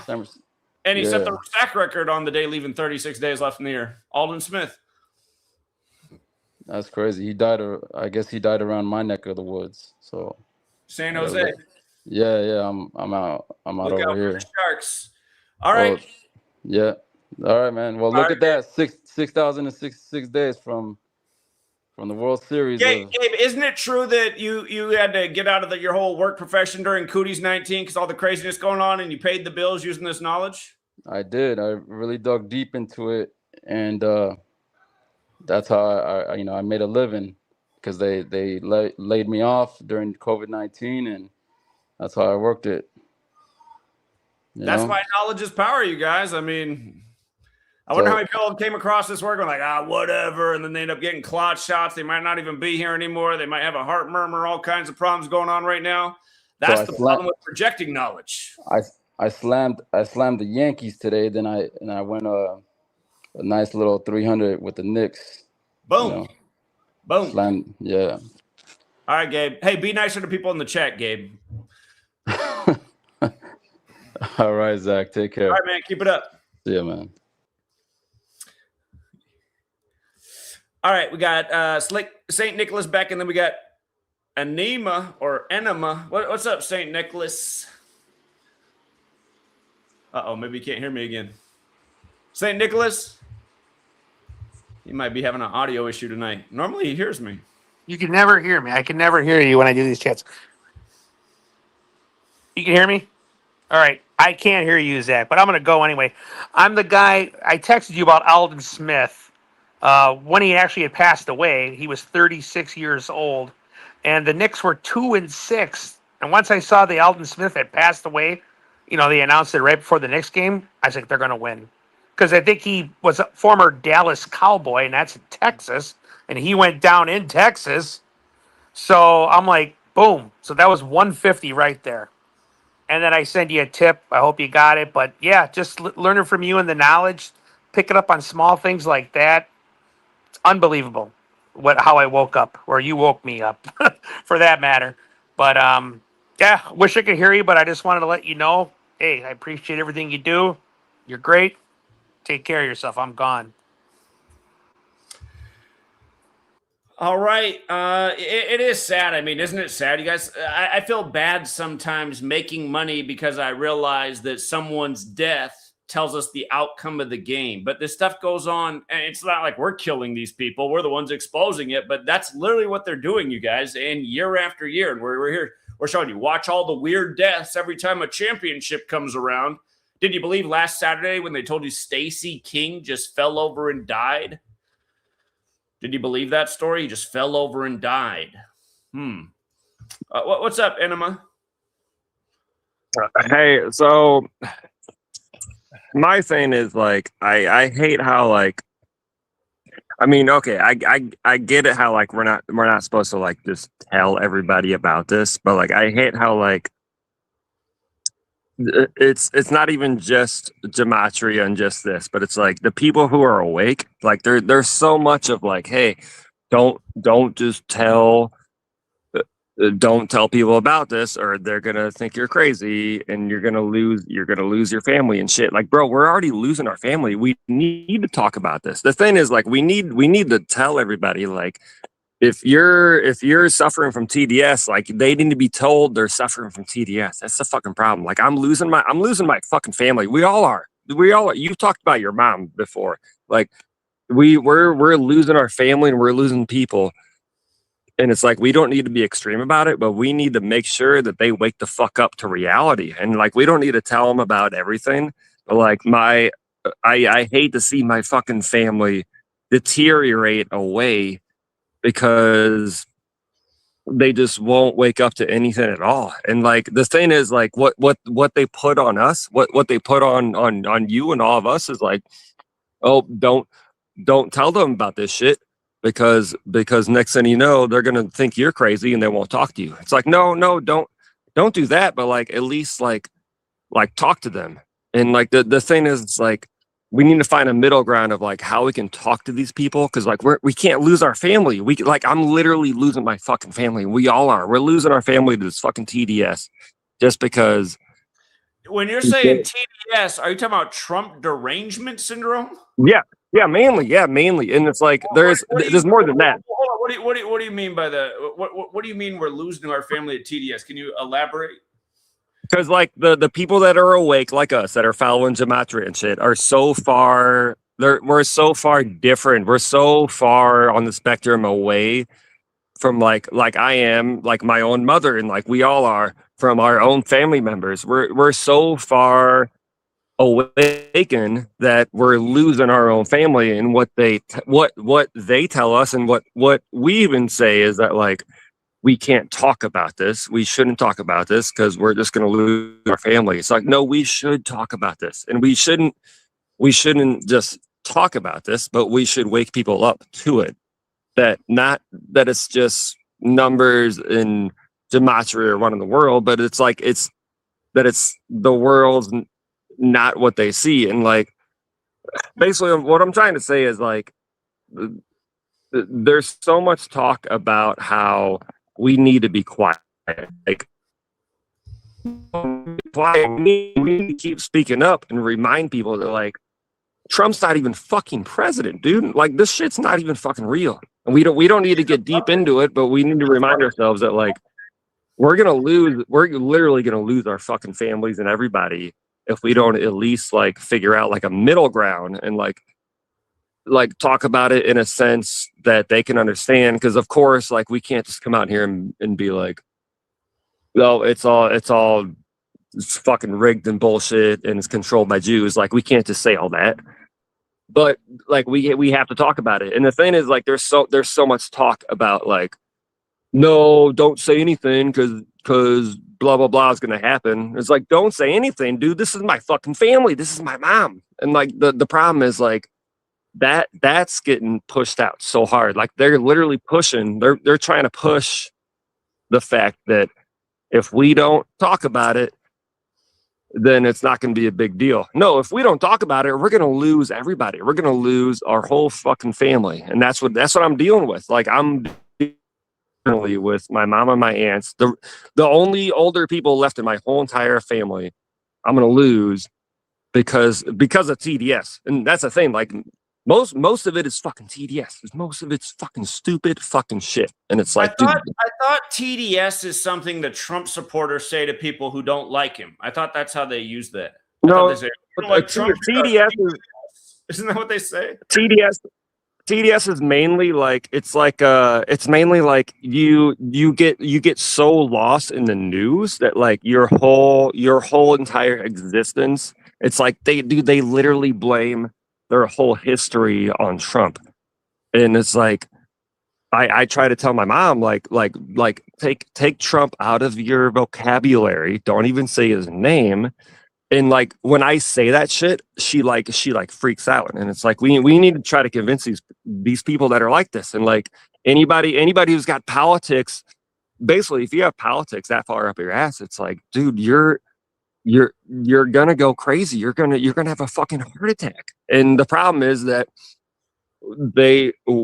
and we've even talked about it, and like you've talked about it, we've talked about it. Like if we bring this type of shit up, they're gonna think we're crazy. We're gonna lose our relatives. Like, no, we need to bring this shit up. We just can't bring it up in detail, but we need to bring up the fact that like, no, it's fucking fake, and like try to prove. Like all I do is be like, where's the wall that Trump was trying to build over Mexico? Where is it at? Like try to remind these people. So just out of curiosity, do you show them the simple ritualism, like how they called Trump the president-elect for the first time on the anniversary of the fall of the Berlin Wall, or how he had his convention in Cleveland and now he's the first split-term president since Grover Cleveland? No. We have to be. My point is like we have to be way more simple than that because they can't grasp That is Big really fan simple. for All right, peace out, man. He's just talking in circles, isn't he? He just keeps saying the same thing and not saying anything, and then you can't get more simple than that. If somebody can't see the ritualism of everything going on, they're just foregone. They're already done for. What we really have to do, you guys, is figure out how to get this information to the youth. Again, it's just like the quote from the founder of the Jesuits: "Show me the child, and I'll show you the man." And that's why they put you in those indoctrination centers that they call school at a young age, and they get you with the religion at a young age. They control your mind from a young age. They shape you into the person you are, someone who believes in authority and not much else. And that's why, the stuff we do here every day is a million times better than anything you'll ever see on ESPN, but people would rather watch ESPN because they've been trained that TV is what's legitimate. That's what they should watch. What's the point of listening to Stephen A. Smith? He's an idiot. He's wrong about everything. He's not funny. He's not interesting. He's a no-talent hack that's put on ESPN every morning and creates all these headlines, but does it improve your life? Does it help you out? No. Does what we do every morning help you out? Times a million. You put us on TV, the world changes for the better. That's never going to happen because the controllers control the TV and they want to keep everybody stuck on stupid. That's what the TV's for, to keep people stuck on stupid, and stupid people don't realize that. Anyway, I can see why he's not so persuasive, and you guys, by the way, Evan, if you're out there, Evan, I would like you to call in tonight. Somebody did a Gematria debate, and it was the worst thing I've ever seen in my life. It was. I wish I didn't watch it. I was getting pissed off this morning watching it. I don't even understand what I was watching. You've been around in the community for a long time, and you let these guys steamroll you saying that Gematria has no predictive power over and over, and you didn't come back with a rebuttal a single time.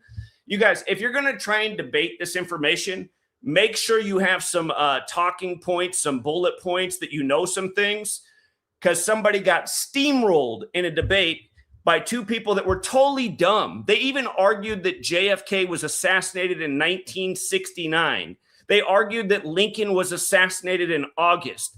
They don't know anything about history. Both of those things are completely wrong, but this person still lost to them in a debate, and I couldn't believe it. This person came out to Oklahoma City with us, and I drove him to the airport to and fro.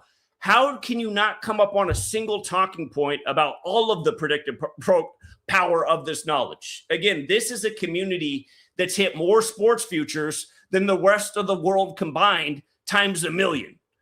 And you let some bozo steamroll you, telling you, it's not just sports, you guys. We've called a million news stories, elections, everything. If you're going to go out and debate this knowledge, you better do it justice. You better do it justice, not get steamrolled by two idiots. He was taking them 2-on-1, but still, they were both retarded. It should have been an easy win. All right, I'm dropping the link one more time. If we don't have anybody else to come on here, you guys can rewind the stream. We hit all the main talking points from the beginning, and there really are a million to go over. But again, you guys, Jalen Brunson won the 80th March Madness in San Antonio. Now he wins the 80th NBA season in San Antonio. 53 years since the Knicks won it. His daddy's last day of being 53 years old. You guys, I hate how he just gets in the lane and has a free, little floater, little teardrop all the time. Where's the big man to come block his shot? He's not that quick. He's not that nasty with the dribbles. He's another guy that has to carry the ball, by the way. That's why I hate watching basketball now. Everybody carries. Brunson, almost every guard in the league has to carry. About the only guy who can dribble in the NBA right now is Kyrie Irving. The whole rest of the league carries the ball. Carry. I can't stand watching this carry shit. How come nobody knows how to dribble a basketball anymore? It's only Kyrie. Kyrie's the only one with real handles. The rest of the league all has to carry the ball to move the ball down the court, including Brunson. Brunson carries all over the place. It's disgusting to watch.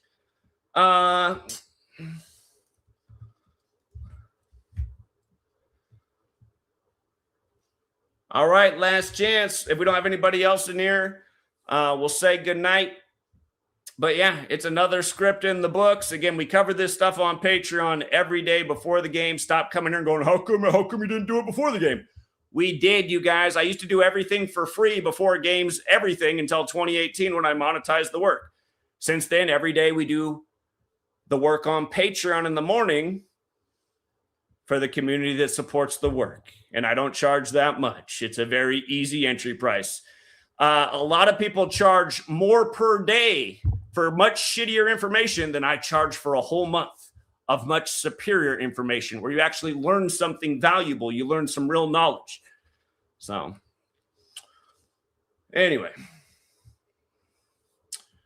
Yeah, and if you guys are looking for the page, just search Patreon, Zachary K. Hubbard. Just type it in like this into a search engine like Google, and bada bing, bada boom, you're right there.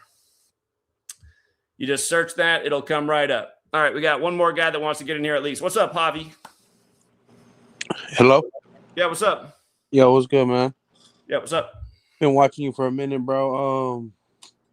I was just hearing that last dude talk, and he was trying to say something good. Like you said, he was going back and forth, like over and over in loops, but I feel like he was really trying to say something more like how you said, like how those dudes, the two retards beat one dude in the debate, and I kind of going back to that. Basically, what I'm trying to say is I think that dude wanted you to like give him an answer more like something like basic, like that you can tell people, like family and stuff like that.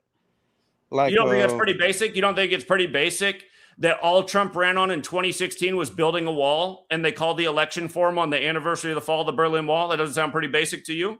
No. I get it, bro. I get all of it. It's not basic that he had his convention in Cleveland in 2016 and he becomes the first split-term president like Grover Cleveland? It's because these people aren't gonna get it, bro. So it's like you have to dumb it down. That's why I like, said these people are done for. These people are cooked. They're not the ones to target with the information. You're literally talking like you saying the same shit I say every day. But so it's like this. He was saying all that shit, and I'm like, I've gotten through to people before. Some of my best friends don't listen and stuff like that, but like I've gotten through to older people, younger people, and I think he had a good intention, but it's like some of the shit can be obvious as fuck, and some of it can be like really hard to kind of like decipher. But like what I'm trying to say is just some kind of template or some kind of like oh, you already made the shit like the Gematria for Dummies or something like that, right? Or just something like that, something that can help. Like I mean, I know you have so many books and all this shit. And another thing, bro, I've been watching you for a minute, and I just heard you say you have a fucking bike under your desk. So when you were shaking and shit, bro, it was just tripping me out for a minute. So I had to say that too, bro. Like, yeah, I'm biking away over here. We're burning calories. So. But nah, man, like I said, I've been watching the channel for over 10 years, bro, or close to that type shit, and I just appreciate it, bro. And like I said, I still try to get this shit to people as much as I can, the ones that want to listen. So that dude, I was just basically going off the point of him, and like, yeah, it's just saying the same thing over and over. Well, it's like, yeah, I mean, like, it's just hard, bro. Like, it's hard to get that shit through to people because the whole Carmelo Anthony shit. Like, I have friends that don't even like want to just accept the fact that, like you said, like you covered it a year ago, Carmelo Anthony being inducted into the Hall of Fame at the same time as all this shit's happening. It's like, come on, bro. What kind of like? It's more like how much more obvious can you fucking get, bro? It's just crazy. Exactly. So it's just like those little things, and it's like, it's just I could keep talking about this shit forever, bro. But it's like just something that like as simple as day, and people still don't give a fuck. So it doesn't, yeah. This country, the people were purposely made really dumb. I mean, they've purposely made us really stupid with the indoctrination system that we call an education system, the poison that's in our food. God knows what's raining down to the sky. And that's the other thing, too. I mean, people want to argue about what's going on above that. It's so obvious what's going up in the sky. I mean, they're doing tic-tac-toe patterns. Blue skies are turning into gray haze. People can't figure out what's going on. JFK in 1961 addressed the United Nations and said the future of weather control is underway. And people don't think there's a weather modification program. They want to argue about what's happening right in front of their face. They're too dumb to see that. That's what's wrong with this nation, you guys. And that's what's frustrating about being an intelligent person. I was 18 when 9/11 happened, and I couldn't believe how stupid everyone was. Mm-hmm. They told you they couldn't find any planes. They Yeah. couldn't find any bodies. They couldn't find black boxes. They couldn't find luggage. They couldn't find a damn piece of debris that was in that building. Not a telephone was intact. That was back in the time of still landlines. But somehow they found the terrorist passports. Yeah, Did fully people believe intact. that? That's how stupid this country is, you guys. That is So- so pathetic. You have to be the fact that they have the balls to even report that. See, because they know that they got humanity under a spell. If I told that story as a man on the street, like, oh yeah, there's nothing left in there except for the passports of the people who did it, people are like, shut up, that doesn't even make any sense. But then they report it on TV, and all of a sudden everybody's like, well, it must be true. It was on the news. Yeah, bro. So, yeah, man, I've been deep diving into this shit. My brother, when I was in third grade, bro, and I remember I was in third grade when 9/11 happened. So I'm probably a few years younger than you for sure. And basically, man, I remember that same year before any of the 9/11 shit happened, my brother put me onto a website called Jeff Milner's Backmasking. And that was like the first thing that kind of made me question everything. It had multiple audios of different songs, and one of the main one was Stairway to Heaven played backwards, and a whole bunch of different shit like the Queen, Another One Bites the Dust, the Pokemon song, the Britney Spears shit. Like, ever since then, I've just been questioning shit, and there's just so much shit I could sit here and talk about, but like, I don't know why people don't question shit and just, I don't know. It's just fucking insane, man. They don't question. And it starts in the indoctrination centers. It's just like when you were in slave school and you got an A on the test if you just circled C for Christopher Columbus discovered a land where people already lived. That didn't make any sense, but you were taught something that made no sense in slave school. And then you watch nightly news every night that makes no sense. And almost everyone's just conditioned to going along with what doesn't make any sense as long as the authorities said so. I mean, you guys, what kind of pro basketball team drops 41 in the first quarter and can only muster 30 in the second half? In what world does that happen? Yeah, man. And also, man, you guys, pro sports have been dumb since I was a child. Everyone worships Jordan. Guess what? The whole league was scripted around Jordan. He got away with everything. He could do it. He could claw guys' eyes out and there'd be no call. If somebody breathed on Jordan, it was a technical. Oh, like How dare you breathe on Michael Jordan? Called that fucking. He was like, "But I'll believe you," and then he blows the whistle. No, bro. People, Tom Brady, you guys, Tom Brady, a guy who has this just zero athleticism, the most mediocre body, almost the last pick in the draft. And all of a sudden the Patriot Act happens and then he just comes out of nowhere and the Patriots are so great. Just stupid shit. And people just go along with it. Who gives a shit if Tom Brady can throw a ball to a spot? So can a million guys. So can I. Again, it's not even impressive for an athlete. I don't know why people are. Tom Brady has all day in the pocket. Well, nobody can plan a defense against Tom Brady. This guy that has zero athleticism, that's slow as zero agility, slower tthan molasses. Bullshit. Pro sports are bullshit. And you guys sit here and like, no, man, he's the GOAT. Do you remember I gave it to you guys for free? I gave it to you guys for free. Greatest of all time equals 188. GOAT equals 43. He won the Super Bowl 188 days after his 43rd birthday as the GOAT, going down to Florida. Remember who was the president when it all happened? Number 43, George H.W. Bush, where the election came down to Florida, where his brother was the 43rd governor and their daddy was the 43rd vice president. All this shit is one big script. And we told you guys for free before the NFL season even started that year, it was going to be Patriots over Chiefs. Shout out to Cousin Mar, who turned $85 into $85,000 off that information and some more, who was literally a homeless man. And the $85 he bet was from making a plasma donation. So for all you guys out there who have used this knowledge to change your position in life, that's your fault. I gave out gems for free from 2013 to 2018 before I monetized this work. Anyway, go ahead. Fuck, bro. I'm just mad because I'm also a fucking idiot when it comes to shit because I've been following you for so long and I dabbled in sports betting and shit, but like I didn't join the Patreon. I don't know how to explain it. Like I was like, you've been giving shit before Patreon, but it's like I don't know how to explain it, bro. Like and but basically, let me get off that point. What I wanted to say was, so as far as like, okay, I've heard you talk about being like, well, I heard you just early talking about how Kyrie's the only dude that dribbles. So you have some kind of passion for actual athleticism and skill and shit like that. So, well, Am I lying about Kyrie? oh no, hell no. That's what I'm Does saying. everybody not carry in the NBA now? Exactly. That's what I'm trying to get to. So it's Jalen like, Brunson's a point guard that he's not even tall and he can't dribble. He has to carry every time he handles the ball.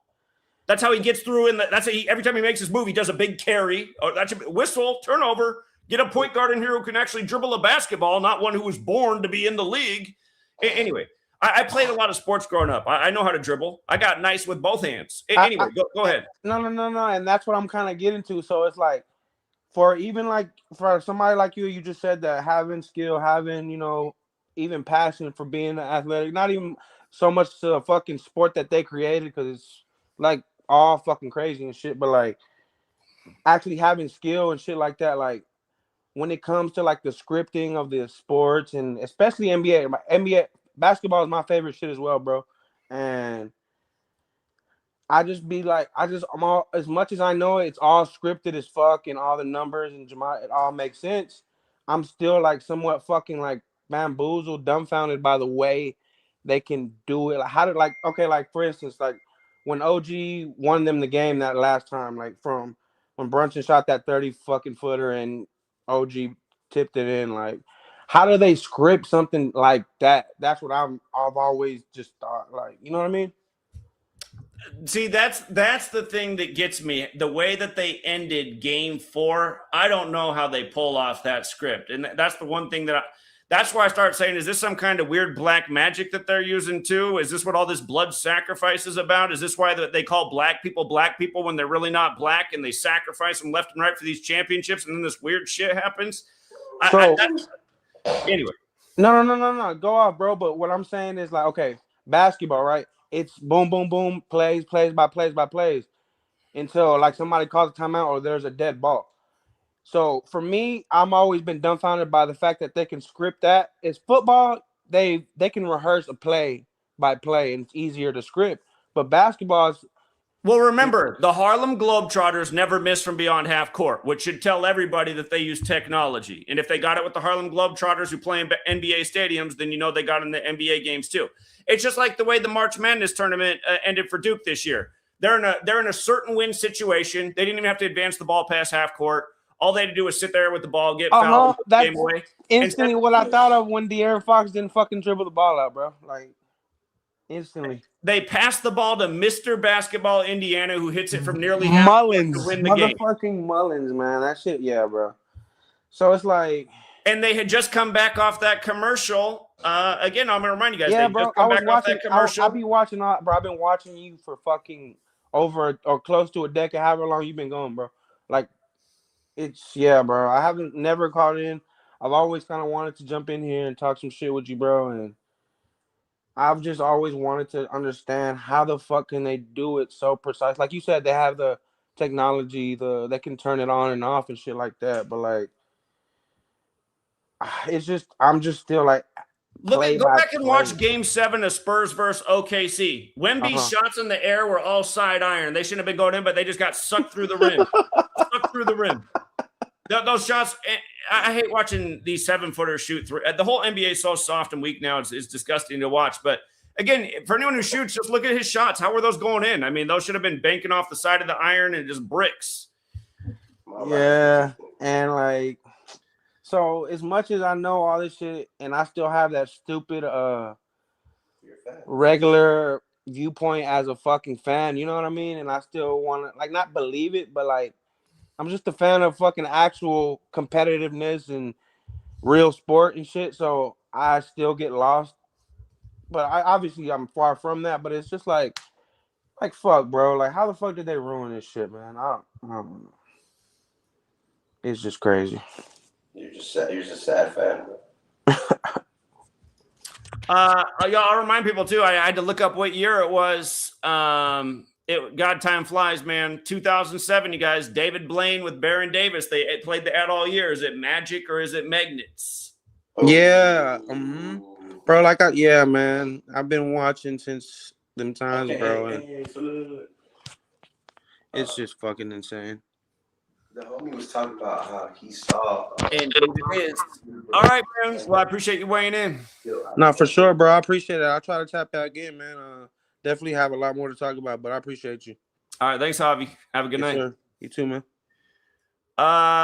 All right, we got Enema back. He's back for round 2. Maybe I was too rude last time. Let's give him take 2. All right, what's up, man?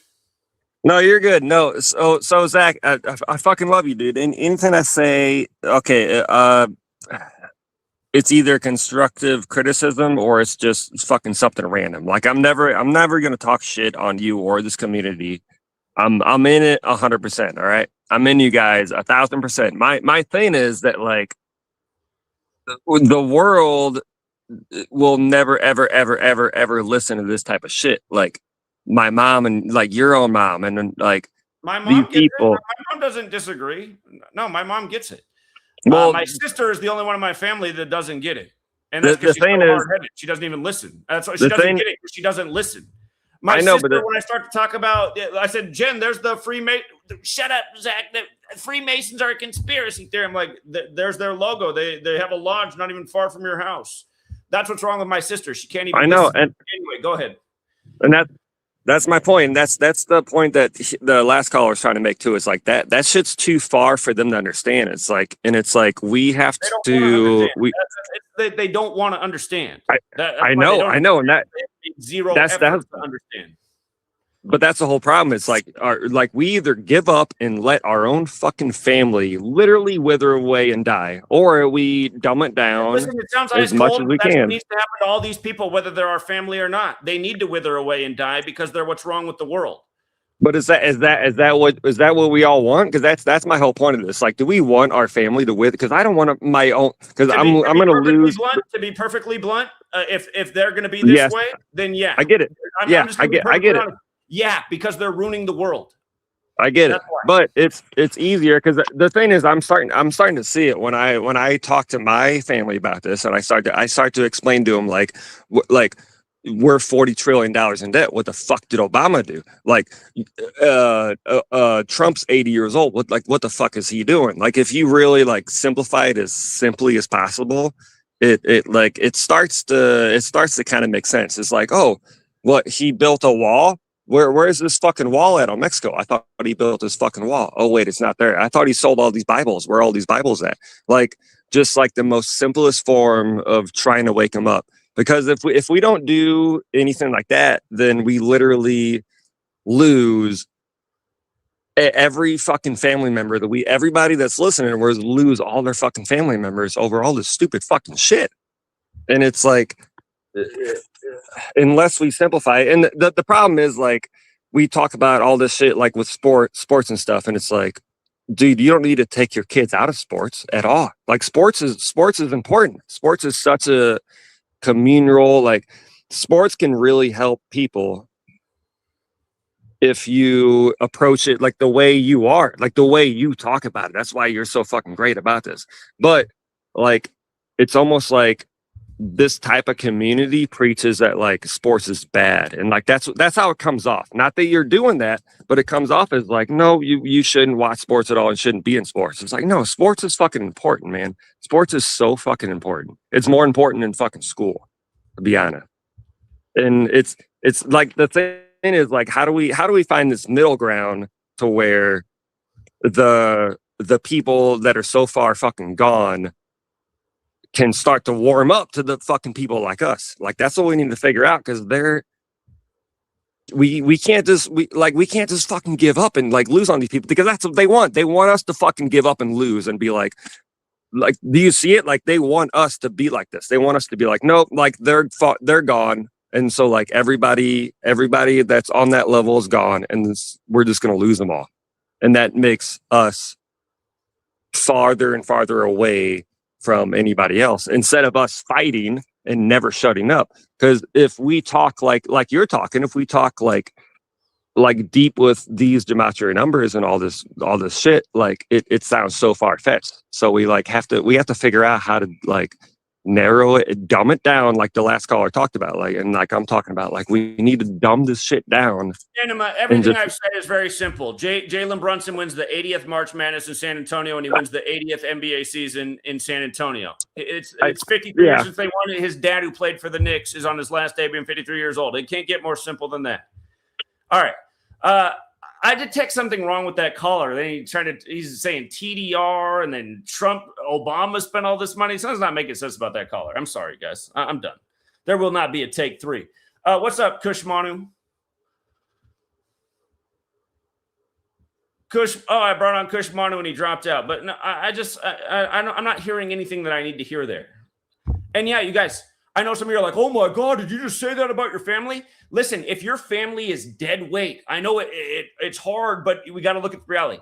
All of these brain dead people, which sadly there's a lot of in this country because that's what was manufactured on purpose by the state. You guys should actually look into things instead of just making your whole life about entertainment and bullshit. Actually look into things. Look into who created this school system. It was the industrialists who wanted workers in their factories. Your school system is meant to make you a useful idiot for the ruling class. That's what the whole school system was. It wasn't meant to make you reach your pinnacle or to bring out your creative side. It was to make you a thing that they could use in their factory to build their own wealth. That's your school system. And because they own the government, then they figured out how to mandate so that your ass had to be in slave school to become the person that most Americans are, a brain-dead moron that only responds to commands from authority. That's what happened in this country. Then they started putting poison in your water and telling you it was to build teeth enamel. Then they started putting poison in your food, et cetera, et cetera. Now they got mostly on these drugs that make it so their mind doesn't even work right.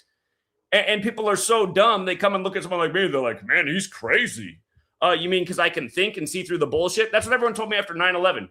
I'd say to somebody, I'd say, how can you believe the news story that they couldn't find anything in the World Trade Centers, but they found the terrorist passports? And people are like, are you some kind of conspiracy theorist? It's like, what kind of fucking response is that? Am I some kind of conspiracy? That's your response? Am I a conspiracy theorist? Does it make any sense to you, moron, how they couldn't find the plane, but they found the terrorist passports?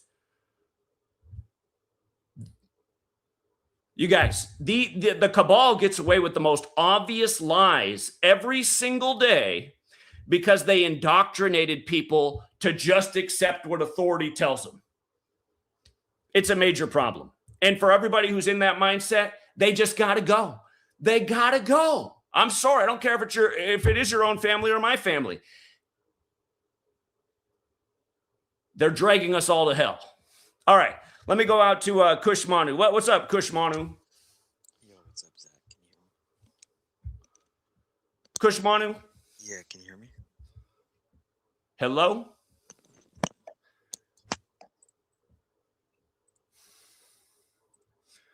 I'm guessing he can't hear me. Sometimes that's the glitch when you come on here. For some reason, you can't hear me when you come on the show. But if you guys see your icon up here, we hear you. All right, let's go out to Camley. What's up, Camley? What's good, Zach? Can you hear me, bro? I hear you. What's up? Not much, man. In traffic right now. I just wanted to call in real quick. Just with the few of the last callers just saying we need to dumb it down. No, we don't. It's already simple enough. Exactly. How much more? What more could I dumb down tonight to explain it?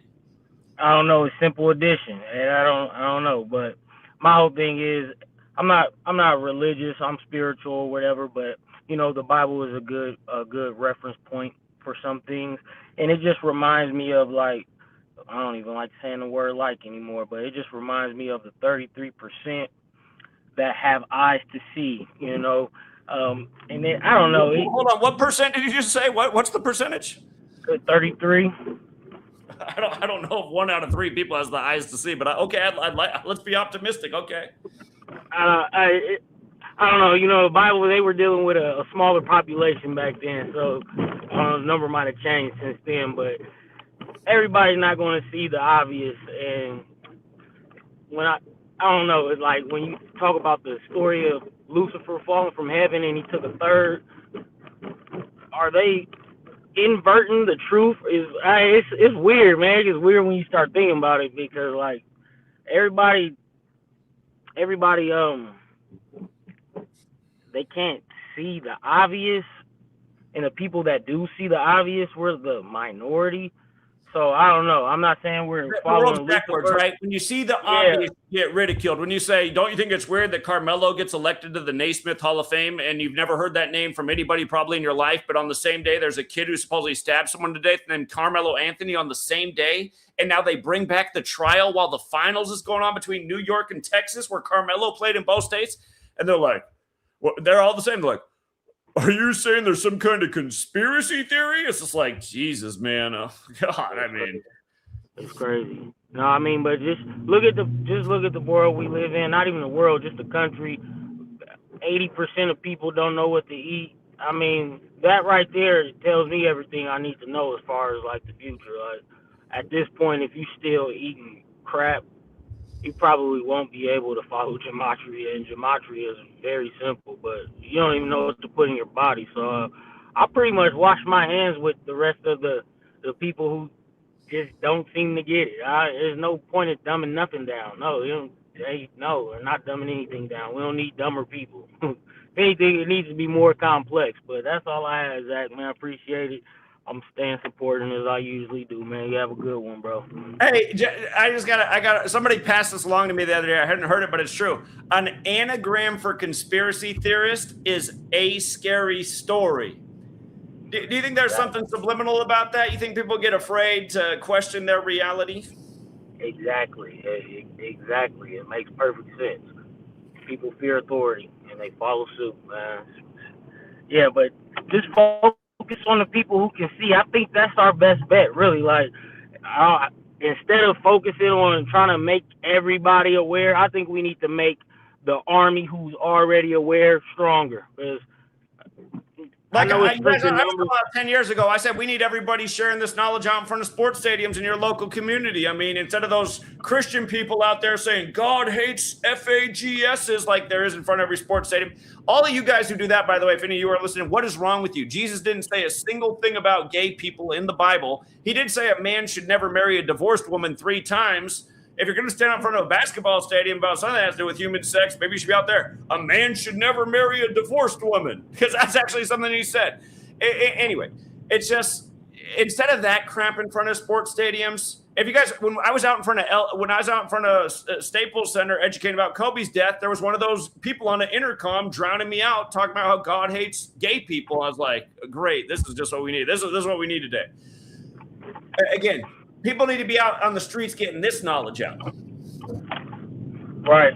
But if that doesn't work, then we just focus on each other and make each other stronger. And shit, we might not be able to stop the Jesuits, but we can for sure stop them from fully having an effect on us like they have on the rest of the populace. So I think that's our best bet, just trying to make our community stronger. Everybody else, y'all just follow suit, catch the wave if you can. If not, good luck to you. All right, Camley. Appreciate it as always, man. Yes, sir. Appreciate you, Zach. Thank you. All right, we got Charles up, then Javi's back, then we got Trust Plans, then we got Kush Manu, who might have got it figured out. What's up, Charles? Hey, what's up, man? I'll be quick. Wonderful things that you're talking about. And that last caller, he said it best, is that if you can't reach out to everybody, at least try to make the people that you do know, make your group stronger.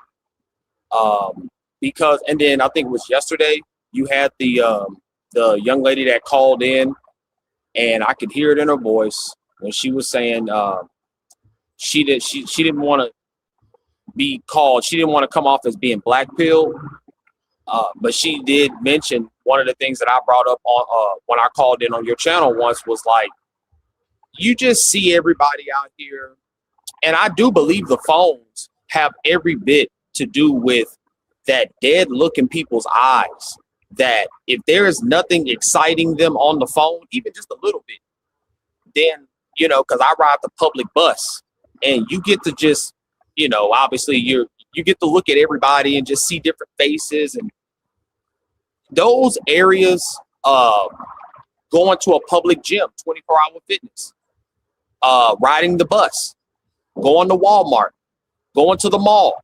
These are places that you can get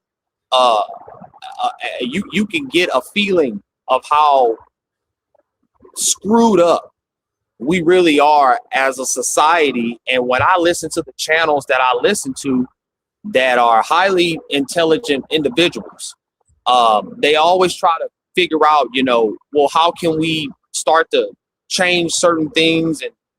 And when I'm looking around, I'm like, we got so far to go, because you have people that I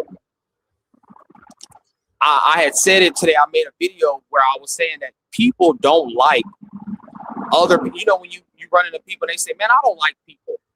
And I've seen that it's probably because that they have some of the same behaviors that they don't like about someone else. They act out those same behaviors.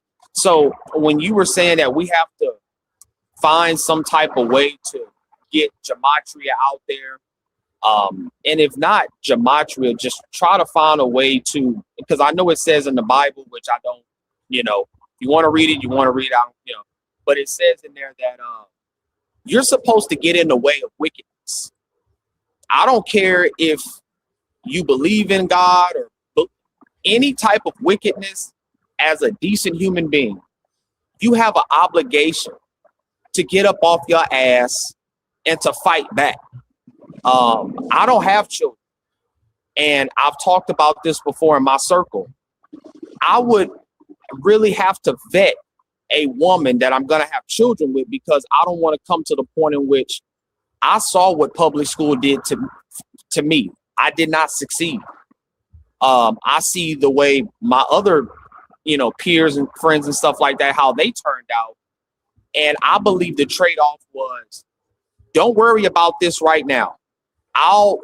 There'll be a certain amount of wisdom that you'll obtain in the real world that you're not really going to look back at high school and say, man, I wish I would have, got those 3 credits and graduated. So the whole point is that I see how, as a people, this work, they cannot come out and say before a sporting event, hey, you guys, today we are hosting the Knicks and the Spurs, and we have 4 people that are willing to give up their lives for this event. And they can publicize it, put them in a guillotine, whatever you want to do, chop their heads off and say, hooray, now let's get the game underway. Because if they had it there, if these organizations, like in the movie Him, I tend not to let my imagination get the best of me with that stuff, but that's how they would probably prefer to do it. We have sporting events, and we have to offer up human beings to have these events need power. Charles, let me remind you, I don't know if they still do it in the slave school curriculum, but they taught us in slave school that the Mayans used to sacrifice people for their big sports events for the king. It's obvious that all that stuff is still going on today. It's just so obvious. Go ahead. They just had to turn the knob down. I don't know when this started, but people just could. I mean, I really do believe from all of these, I made a video about this months ago. America has a sick infatuation and a fetish for that American Horror Story type of genre of horror. Just, Terrifier, all of these different, things that most people, I tried to show that to a friend, and she was like, can you please turn it off? I can't. I saw her, it almost seemed like she was witnessing in real life, that type of gore. So I'm thinking to myself, like, I'm pretty sure at one point, give it about 25 years, they'll be able to say, hey, before the Super Bowl, somebody who is a super fan wants to sacrifice themselves on the altar for Patrick Mahomes. Hooray, hooray. Thank you for watching. By the way, you guys, hold on. Don't forget that the day that Patrick Mahomes passed Len Dawson as the best Kansas City Chief quarterback, they weren't married yet. His fiance's dad dropped dead at the game. I mean, come on, man. As he passes Len Dawson, and don't forget how they sacrificed Len Dawson for the Chiefs Eagles Super Bowl. He died on Kobe Bryant Day, and then the Super Bowl that year was Chiefs Eagles. Kobe from Philly. Yeah.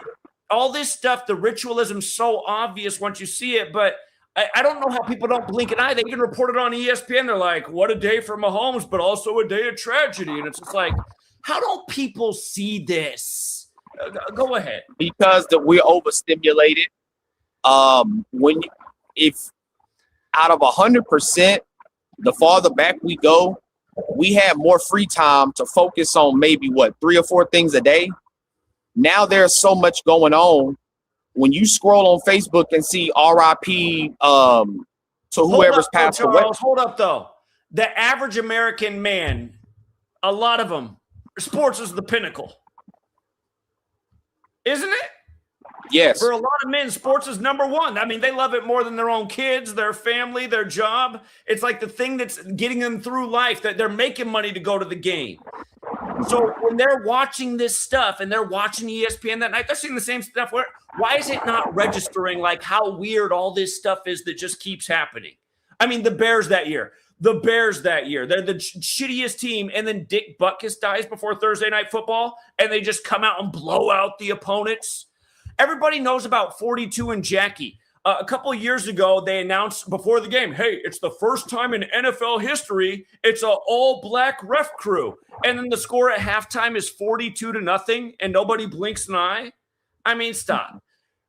Go ahead. It's a reflection. The people that we look up to and the people that are, it's a reflection of the state in which we're in. Donald Trump, again, that reminds me of the movie Idiocracy. I think the president is Terry Crews. He has a blonde wig on. He has like a Tommy gun on stage doing something. And I just seen that and was like, dude, when Trump calls me, woman, you're so stupid. You're a stupid person. Like we're not too far off from that type of language being, like I said on here, I said in the comment, and I don't want anyone to get upset with me.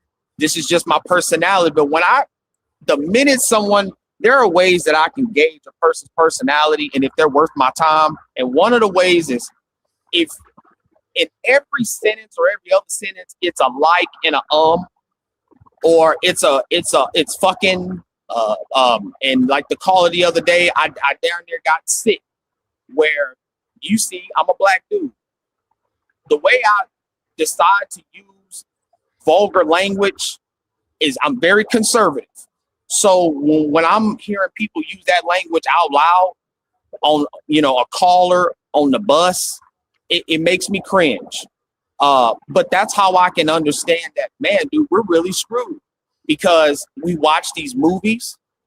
I want to go back to the school thing because that guy was saying something about sports. And I told my cousin the other day, I said, dude, if you could redo it, would you want to play sports? And he said, man, I don't think I would want to do. He said, every day I look at my knee and see that scar.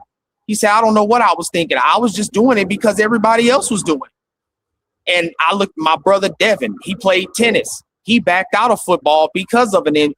And I just see these things like, bro, we really do just kind of send everybody through this factory, standard system of like, you send them off for 8 hours if they have after school events. And it's almost like, let's be honest, you go to school to socialize. You go to school you be with your girlfriend, to be with your, socialize, try out your new clothes, see if everybody's listening to the same stupid ass rapper or whatever they're doing. And then you come home. If you are fortunate to be a child that actually care and can take that academic stuff and man, I'm taking pre-cal and doing all of these different things, then you're ahead of the curve. But to get this, sorry for that, guys, I'm sorry. To get this to children, go back to what that caller said. Make the people that you know stronger, because the rest of the world, there are more idiots. There are more senseless, inconsiderate, lazy, like these cartoons you see, The Walking Dead, whatever analogy you want to use. There are not a lot of people up at 1 o'clock in the morning talking about dude, you're a historian.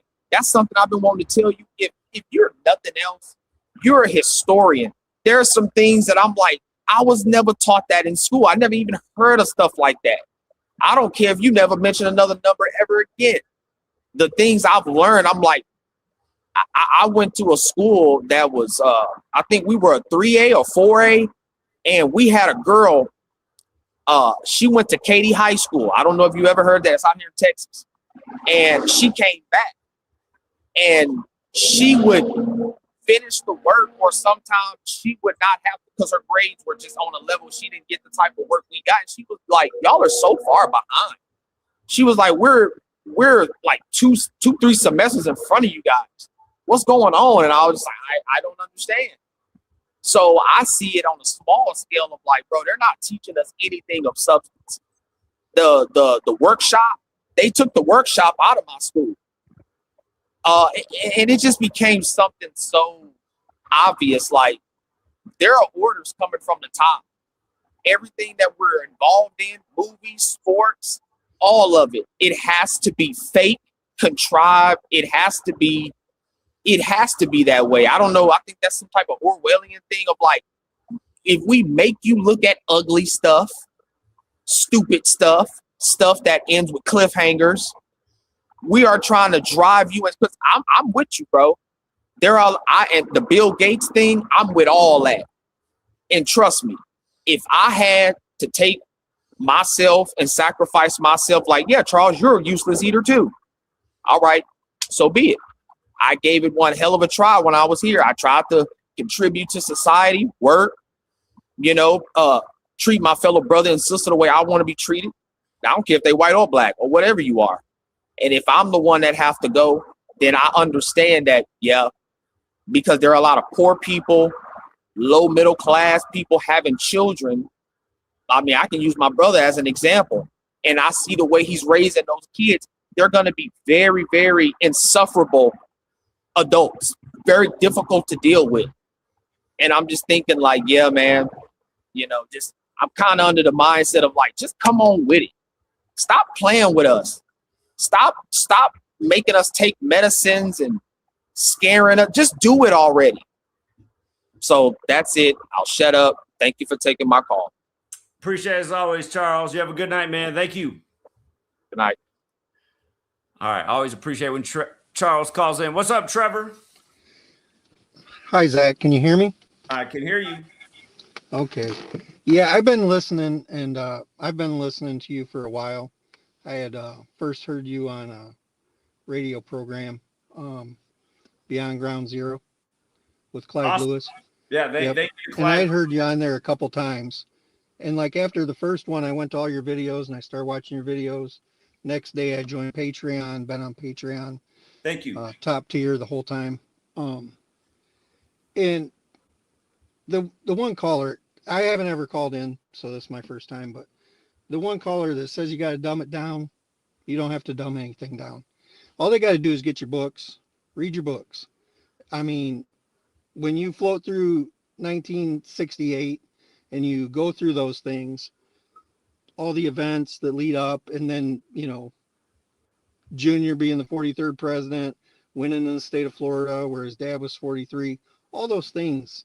Like, by the way, something that's not in those books, because I didn't know it then, look it up, you guys. The day that George W. Bush was born, the governor of New York, who was Governor Newey, July 6, 1946, called for the first meeting to build a World Trade Center complex. He was born the day that happened, you guys. That's how long of a script we're living out. Think about it. And when you start to tell people this, and you can tell in the first few minutes, they're either going to get it or they're not going to get it. And there's no sense wasting it on those people. You can talk to them till the cows are blue, and they're shut off.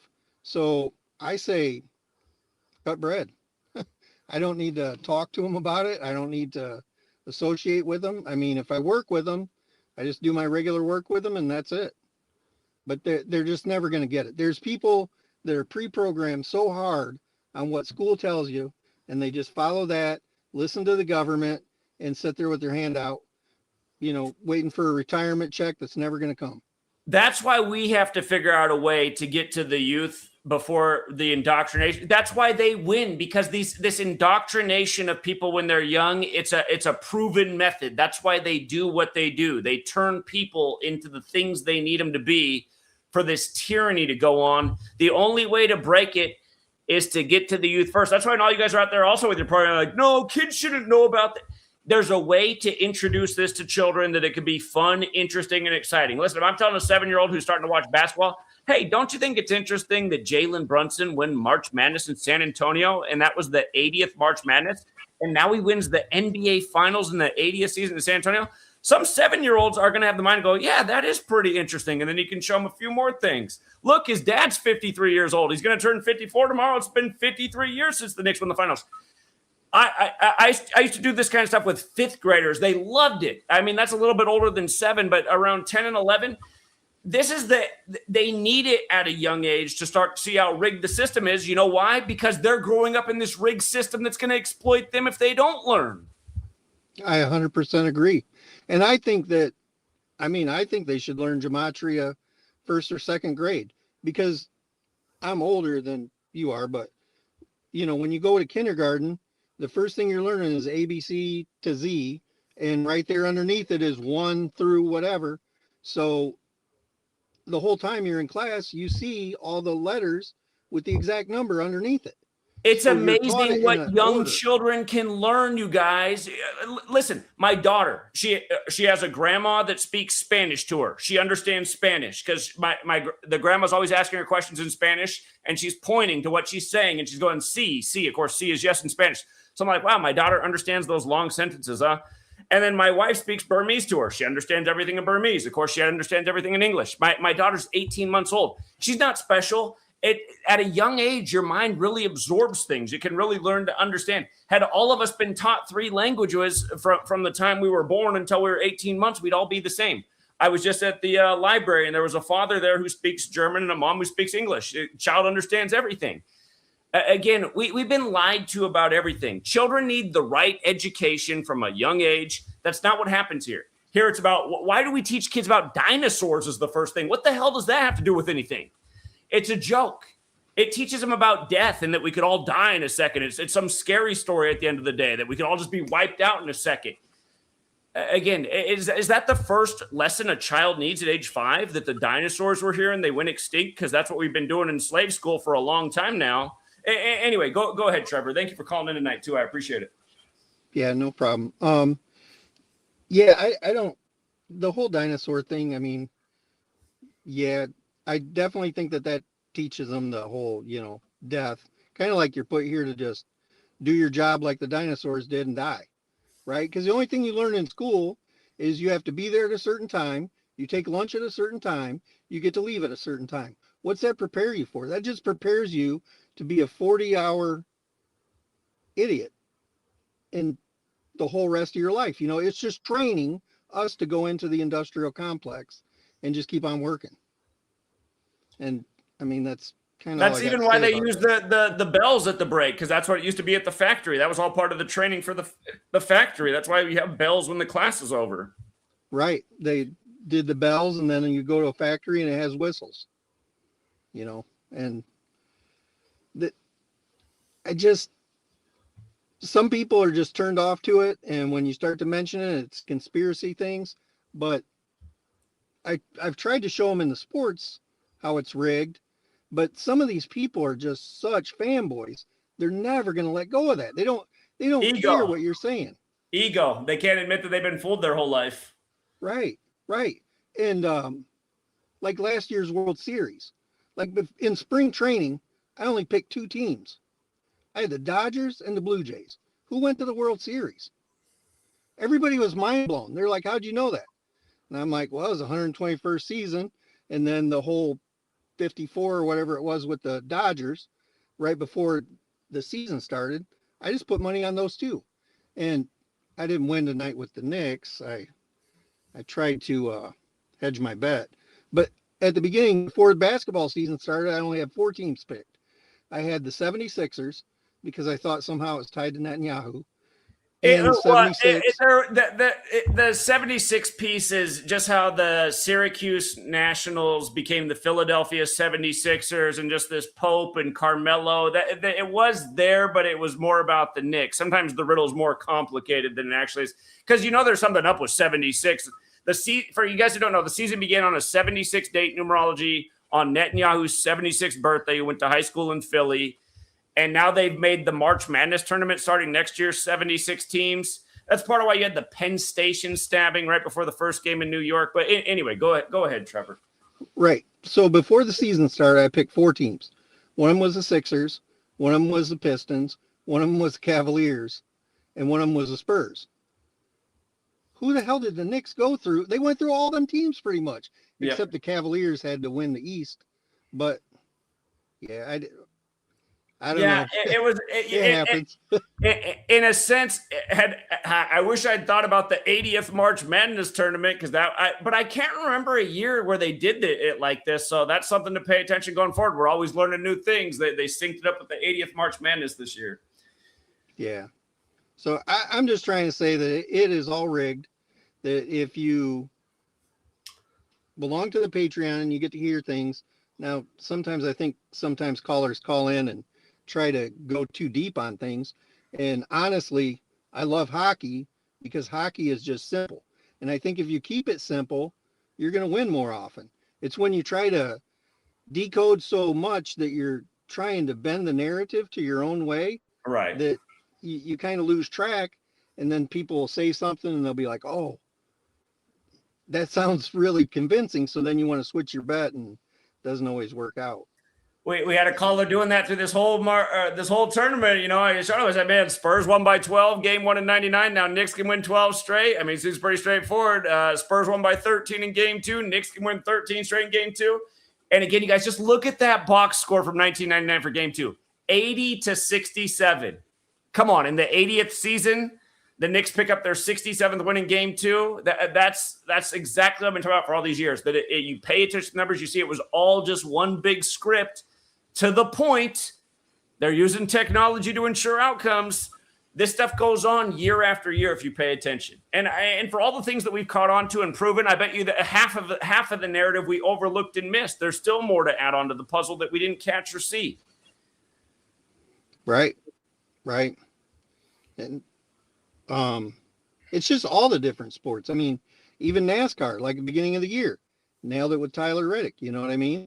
Like, boom. And I can't remember who called in on that show, but that dude brought a lot of good things. And Jason, I didn't know anything about no NASCAR, and I just went ahead and threw $25 on it. Boom. Yeah. Yeah. You just got to know the knowledge, got to decode some things, do some things on your own. Some people bring some really good things. Some people, like I say, they try to go a little too far overboard. I kind of like to keep it simple. I always liked when Dave would call in with the pictures and stuff. I think a lot of that, where they show you on ESPN. So I would start to watch some of those things. I was look going through over the a long different time in pictures. hockey. This front page of the hockey page would be the team that was going to win that night. That simple. Right. So, all right. I appreciate your time, and thank you for everything you do. All right. Thanks, Trevor. Appreciate you supporting the work. Yep. All right, take care. And that's what I mean. Trevor came into this at a hard stage in the game because I didn't go on Clyde Lewis for the first time until, I don't know, what was it, a year and a half ago? Time does fly. Maybe it was 2 years ago. But when we first started this, you guys, it was so much easier because the patterns were so much more consistent.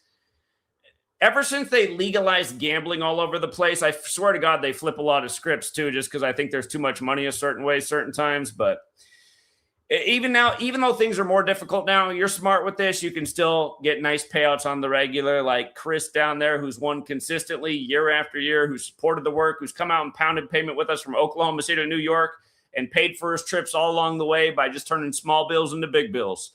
Everyone can do the same thing as Chris. What's up, Kush? Yo, what's up? Can you hear me? Yeah, but you're quiet. Oh, sorry. Anyhow, were you going to cover the UFC at all? We covered it on Patreon. Yeah, we've gone over it. No. I just the narrative, not any of the wins. just in the public streams. I know a lot of people. Oh, I gave out They a clue. watch. I gave out a major clue in this stream for a pattern to look out for in tomorrow's games. Oh yeah. Or advice. And just about keeping it simple for Here, people. I'm going to remind you all. President equals 133. White House equals 133. Government equals 133. Flag Day equals 133. Trump's birthday, the day of the fight's Flag Day. Remember that, 133. Okay, go ahead. Just to add, to keep it simple, I always have 4 $1 bills on me, and they each have their, their Federal Reserve stamp. And if you have them right, you can have 1 is A, 2 is B, 3 is C, 4 is D, just on the dollar bills. It's right there in front of people. All 12 of the reserve banks, you guys, all 12 of the reserve banks have a letter to represent the bank. A through L, 1 through 12. Yep, gematria right on your dollar bills. Right. But just to add for the little narrative of UFC, I don't know if you heard, but they've been just kind of like promoting this stuff, which I never heard before, but they said 13 former U.S. presidents are known to have participated in wrestling. Have you heard that before? 14? 13. 13. Obviously, the 13 colonies and all that. But it's George Washington, John Adams, Andrew Jackson, Zachary Taylor, Franklin Pierce, Abraham Lincoln, James Garfield, Ulysses S. Grant, Chester A. Arthur, Theodore Roosevelt, William Howard Taft, Calvin Coolidge, and Dwight D. Eisenhower. Well, what And about among those, Trump hit Vince McMahon at WrestleMania? I think they mean actual wrestling, because it says that among the 13, only 4 of them, 4 presidents, are actually inducted in the National Wrestling Hall of Fame. Huh. I didn't realize that. I'm going to look more into that. That is interesting. Yeah, and obviously they did the weigh-ins in front of Lincoln, the Lincoln Memorial. Lincoln is actually known for his wrestling past, having reportedly won 299 out of 300 matches. Okay, interesting. Insane. But just to add for people that don't. Kush, keep sharing. I have to go in the other room, but I'm going to be listening. I'll be right back in 30 seconds. Keep going. Alrighty. As of now, it's Trump's birthday, Flag Day. The Octagon will be on the South Lawn. The Octagon equals 45. South Lawn equals 47. Crypto.com equals 47. With there being a $1 million crypto bonus for whoever has a great fight. For those 45 and 47 decodes, obviously we know Trump is the 45th and 47th president. And of course, Trump, Democrat, Republican president, White House, heavyweight, fighters, France. That's all relation to what's happening at the White House. Those all equal 47. Tomorrow, the national anthem will be sung by the Zac Brown Band. Zac Brown Band equals 201, which I find very funny. Obviously, Order of Illuminati equals 201. The Jesuit Order equals 201. I don't know if you heard that, but Zac Brown Band will be doing the national anthem. Zac Brown Band equals 201. Obviously, if you're in the community, you know how 201 is. Earlier, you guys were talking about 76. Obviously, I was definitely on the 76ers thing all year. But anyway, I don't know if you knew, but the event was actually considered to be named UFC 1776 before 230. That didn't happen, but I find it interesting because Donald John Trump equals 76. Obviously, Skull and Bones is 76. Freedom Fighters equals 76. Where it's going to happen at Pennsylvania Avenue equals 76. You have a Spaniard fighter, Spain equals 76. Ilya Taporia equals 76. Justin Gaethje equals 76. They're fighting for the lightweight belt. Lightweight belt equals 76. You have Pereira and Gane fighting on the co-main event. Pereira versus Gane equals 76. And you have 2 other fighters fighting other people. But Ayman Zahabi equals 76. Rufi equals 76. I mean, just a bunch of stuff there. But if you actually relate just the UFC to why it's being scripted there, UFC equals 51, UFC Freedom equals 51. They're having the event for fans at the Ellipse. The Ellipse equals 51. And obviously Conspiracy, Freemason, History, those all equal 51, excuse me. And there's a bunch of other stuff too. They even have what is it here? I found obviously there's UFC is 30, Octagon is 30, relating to Bible's 30, Saturn's 30, even down to Trump's original last name or his family name, Trump equals 30, just tying in the history that Trump and the UFC have had together. And then the President's South Park, where it's happening, it encompasses 52 acres just south of the White House fence. Obviously, White House equals 52. Paramount Plus, where it's happening on, or being distributed by, equals 52. Foundation equals 52. Man, I mean, there's just so many connections on why it's, you have, for instance, United States of America equals 132. You have Cyril Gahn, his record is 13-2. William Morris Endeavor equals 132. Endeavor equals 132, which is the fight promotion that's happening under. Obviously, there's 132 rooms in the White House, and actually, William Morris Endeavor Group. People think that the UFC is not scripted, but they're the same group that owns the WWE, the most scripted sport ever. So they own wrestling and they own the UFC. How funny. Freedom Fights 250. If you're using Derek's calculator, it equals 322. How funny. We definitely whooped on the UFC 322 last November. So I'm looking forward to getting into that and doing that as well. And a bunch of 56s, man. I mean, we're celebrating the.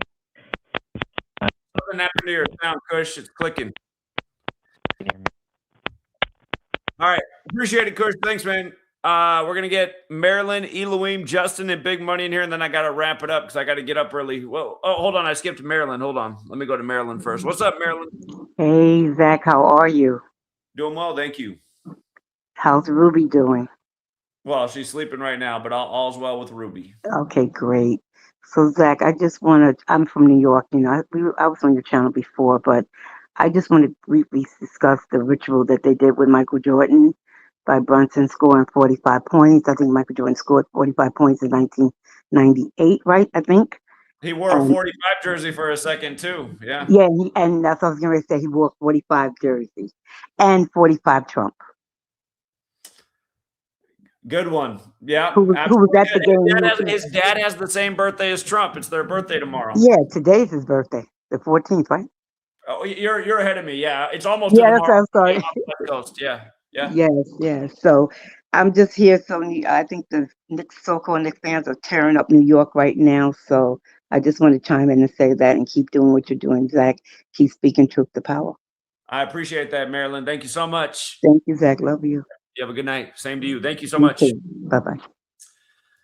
Yeah, little Ruby, man. She's enjoying life. What's that, B. Louis? Man, I just want to say congrats to the winners, man. The greatest teacher, man. What's with your arch nemesis, man? He always goes for the underdog, and he faded them all 3 games. They were a big payout. Why? The guy with the 1-4 birthday gets closed out 4-1. Or he goes 1-4 in the finals. Yeah, and the alien you Correct. got Wemby going 1-4 goes 1-4 in the finals. And come on, the game where he just threw it to his opponent's back at the end and just blew the game. I mean, come on, man. I just want to say, Zach, the guy literally fades. It's not even fading me. It's literally fading the community. Like every day, it's like. It is kind of annoying. It really is. It's like, why are you coming in with these decodes every day going against winning narratives? It doesn't make sense. It absolutely makes no sense. And it's not even.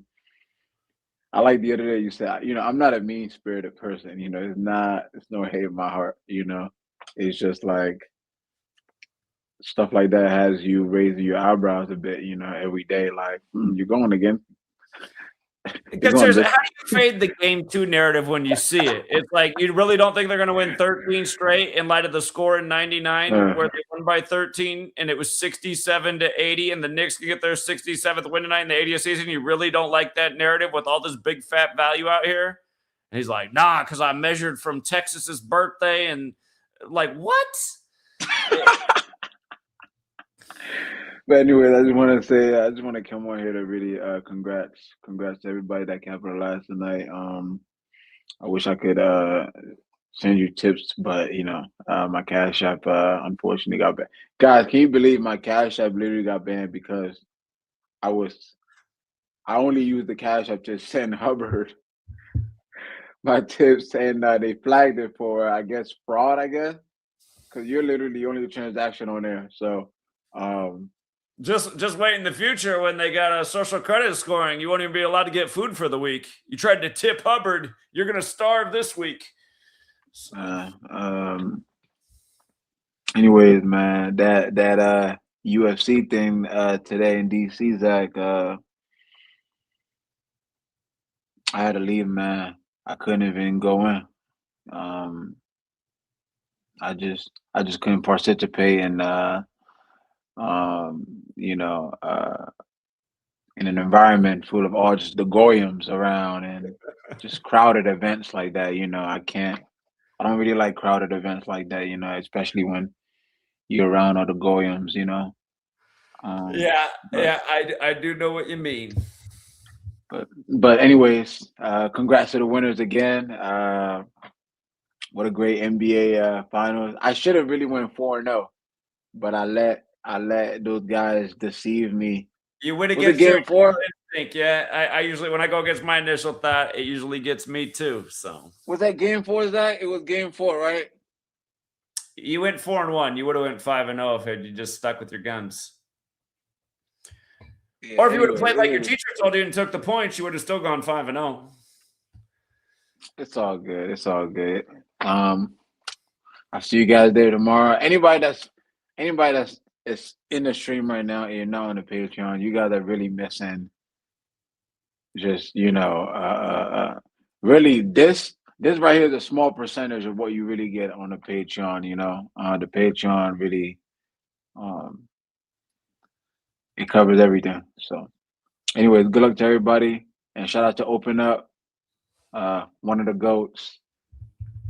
We need a Mount Rushmore in the community. That Open Up is definitely on there. So shout out to him. And yeah, see you tomorrow morning. All right. Have a good rest of your evening. Take care, Eloy. Yeah. Take care, man. All right, we got Justin and Big Tony. What's up, Justin? Oh, hey, can you hear me? I hear you.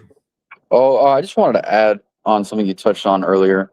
But when it comes to dumbing it down, I don't necessarily think you need to dumb it down, but for some people, I feel like it would be very helpful to have, I guess, some kind of statistical work towards all these decodes. So, you know, like what's the probability of, you know, these numbers all lining up, you know, and obviously it probably takes a lot of math to do that, but I think that would be, I guess, a step in the right direction, because I don't think dumbing it down is the answer. But I think, I guess, a different way for someone who's more of an like analytical mind or something, in order to grasp the information, I think it would be helpful for that. But I was just wondering what your thoughts on that were. Yeah.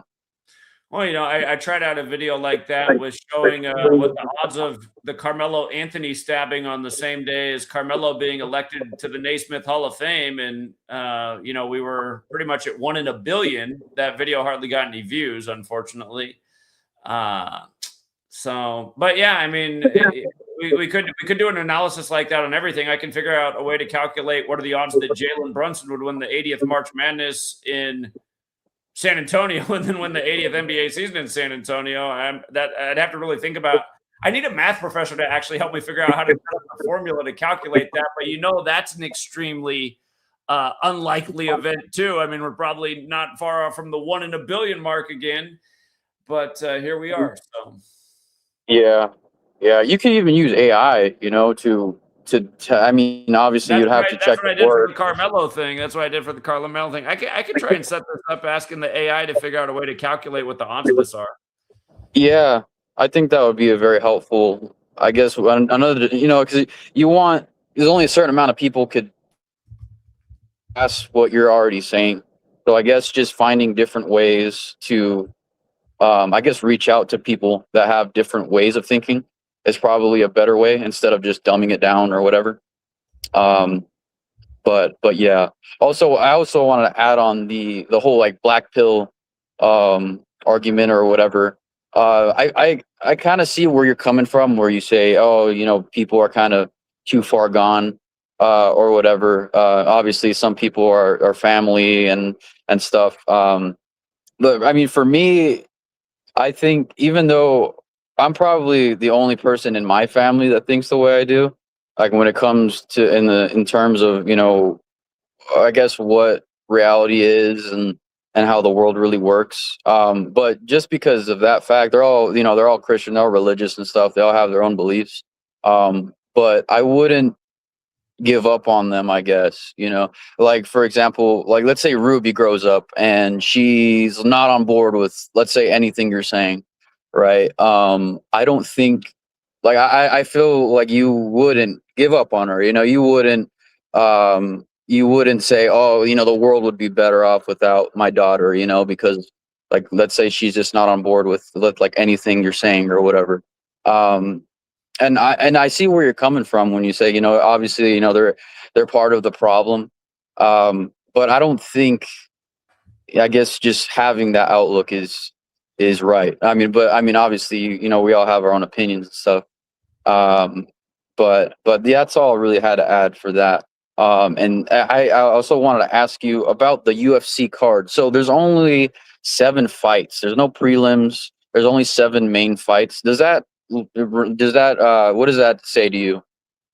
7 is one of those super special numbers to masonry, and it is the Masonic city. So, Yeah, a weird thing too, because I've heard about you talk about 42 and I guess like rituals with African Americans. But there was a late addition to the card because I follow UFC. There's a late addition to the card, Josh Hokett versus Derek Lewis. It wasn't originally supposed to be on the card, but Trump ended up telling Dana White, he's like, "Hey, why isn't Derek Lewis on the card?" I don't know if you know who Derek Lewis is, but he's a black heavyweight, fights in the heavyweight division. But the person he's fighting, Josh Hokett, he pretty much got on the card because Trump wanted Derek Lewis on the card. And it's weird because he's fighting down in the rankings, which he should be fighting up because he just beat another black guy, Curtis Blades. He just beat him, who's ranked higher than Derek Lewis. But I was just wondering, what are your thoughts on that? I don't know if you run the numbers, but we ran all the numbers for UFC on today's stream, on our Saturday stream. So, yeah, that's what we do on Patreon, man. For sure. But yeah, that's all I had to add. All right. Yeah, thank you. All right, appreciate it. All right, what's up, Big Money? Hey, Zach, how are you? Doing all right. How you doing? I'm good. It's late over here, but I stayed up to listen to all of this. It's an interesting thing that I caught tonight with Brunson's 45 points. I went to a previous video on your channel. They were talking about Michael Jordan, how he tied Michael Jordan with 45 points to close out an NBA Finals. And his teammate Stacey King passed away literally like not too long ago. Last Saturday. Yep. And I went back to the video and it dawned on me that Phil Jackson, who was Jordan's coach, and Stacey King, they played on the same team. He played for the Knicks, played for Red Holzman. Yeah. Yeah, so it like when I was putting all these pieces together with all the 53s that you put on there, and then on top of, the whole storyline with everything that was going on, I realized that whole everything related to Stacey King's, so-called death of him, slipping down the stairs or whatever the fuck it was. And it dawned on me that Phil was actually a Knick at one point. I didn't even know this until I just went on Wikipedia to look this up, and I'm just like, wow, they really know how to, fucking pull these rituals off and devil magic, witchcraft, whatever you want to Thank you to call it. Aldon Smith today with his big number 99 jersey as we get the conclusion of the exact reversal of the 99 finals, and the NFL season's about to kick off for the first time ever on a Wednesday on 9/9. I mean, it's just, the stuff is sick. Again, Yeah. at 36, set the sack record on the day leaving 36 days left in the year, and the Knicks become 3-6 in finals. Yeah, and all the Mamdani jokes with him becoming mayor. And I don't know if you mentioned it, but Osama bin Laden died 53 days after his birthday. I was telling Arthur that last Saturday for his 53 list. I think Arthur left off that the 99 finals began on Rick Edelman's 53rd birthday, and he died right before these finals kicked off. And again, Trailblazers equals 53, took the Blazers to the finals twice, Yeah. versus Pistons and versus Chicago, speaking of Jordan, and dies right before these finals get underway. And then Jordan's teammate dies literally during the finals. And it's crazy with Rick Adelman too, is that he coached a lot of the teams that a lot of these Knicks players, because they all got traded there. Like he coached the Timberwolves, the Blazers, the Kings, literally everyone on the Knicks, like from the coach to like a few players, all used to be on these teams, and they all ended up there. So it's just so bizarre how they do this stuff, and who really knows, like, it, if they're Who even really like. knows? Watch the movie Knowing. Again, it's all about the numbers, and you find out at the end who's doing the number rituals. It could be the truth. So Yeah, I'm gonna have to rewatch it. I saw it. I just haven't seen it. I just got to put it together. It's late over here, but thanks again.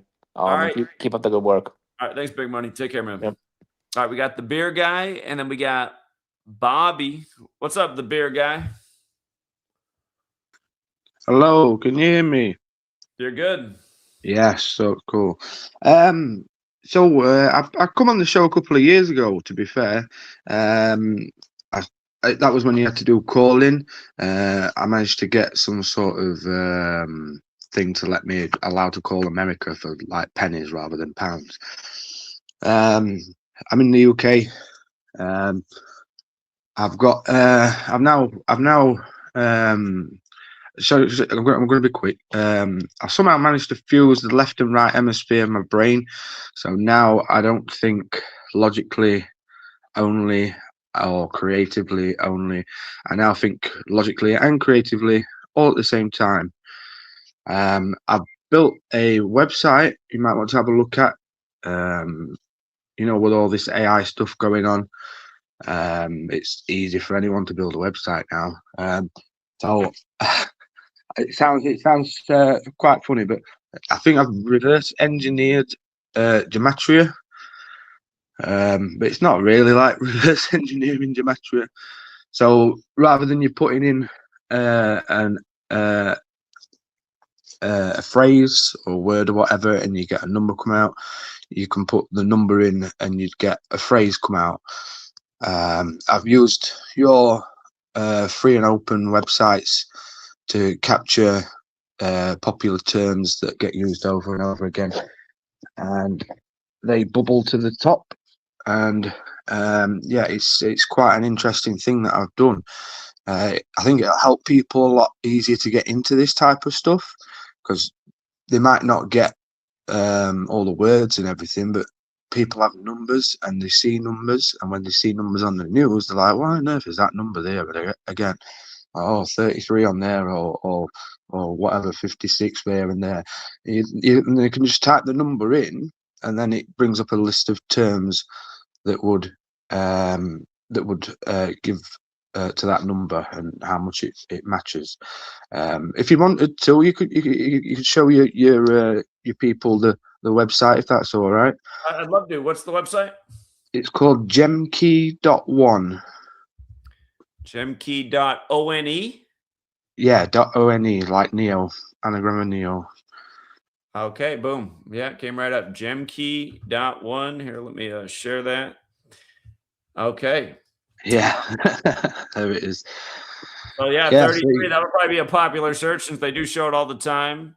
and then there's two brackets. So there's left ones where it matches the most, and then the right hand side is like a narrative one, words that get used quite often. It makes it a lot easier to decode, I believe. I've been using it quite a bit for the decodes and stuff that I've been doing. It makes it easier, makes it more accessible for people that might be like half interested in this stuff.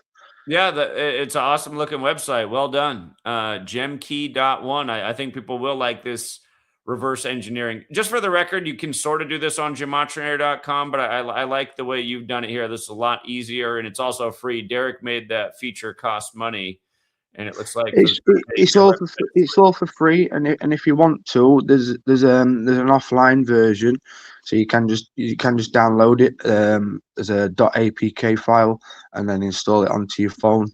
I don't know how to do the iPhone bit, so unfortunately, if you've got an iPhone, you suck. Get an Android phone. Yeah, I'll take that one on the chin because I know where you're coming from. Fair enough, but no, this is awesome, man. Well done. Yeah, cheers, buddy. Yeah, it's amazing what we can do with it. Like, if anyone's got any website ideas, plug it into this website called Emergent, and you just talk through the AI, and then it gives you suggestions on how to build it. This I probably only put about 20 hours, probably like one full day's worth of hours worth of effort into building it.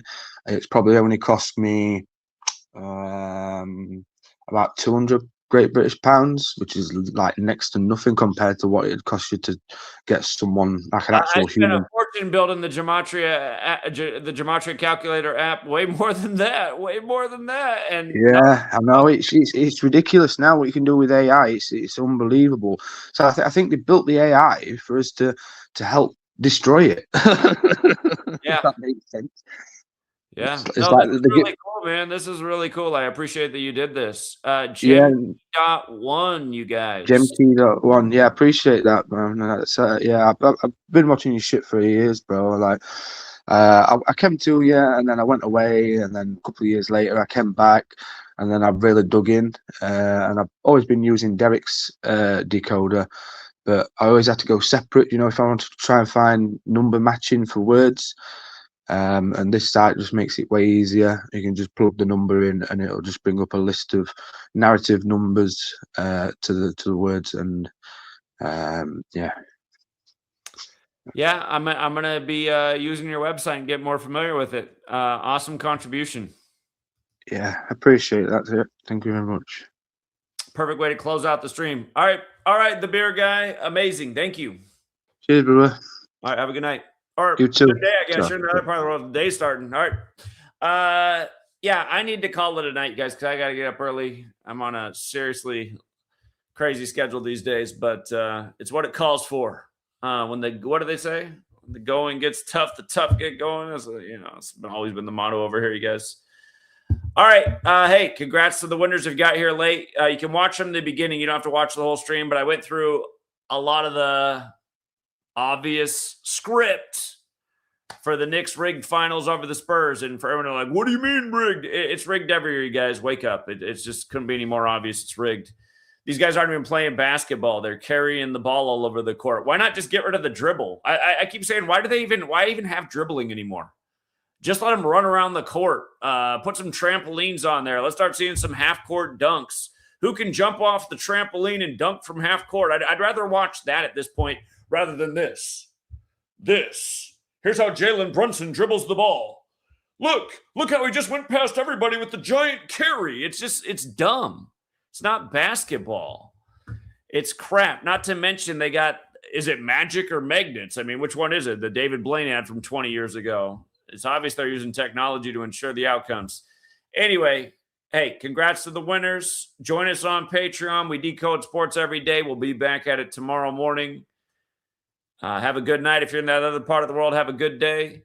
And until next time, True Seeker, stop falling for rigged sports. Stop letting this rigged thing steal your energy. An exact reversal of the 99 NBA Finals, man, is something else. And RIP Aldon Smith, the latest ritual sacrifice, number 99.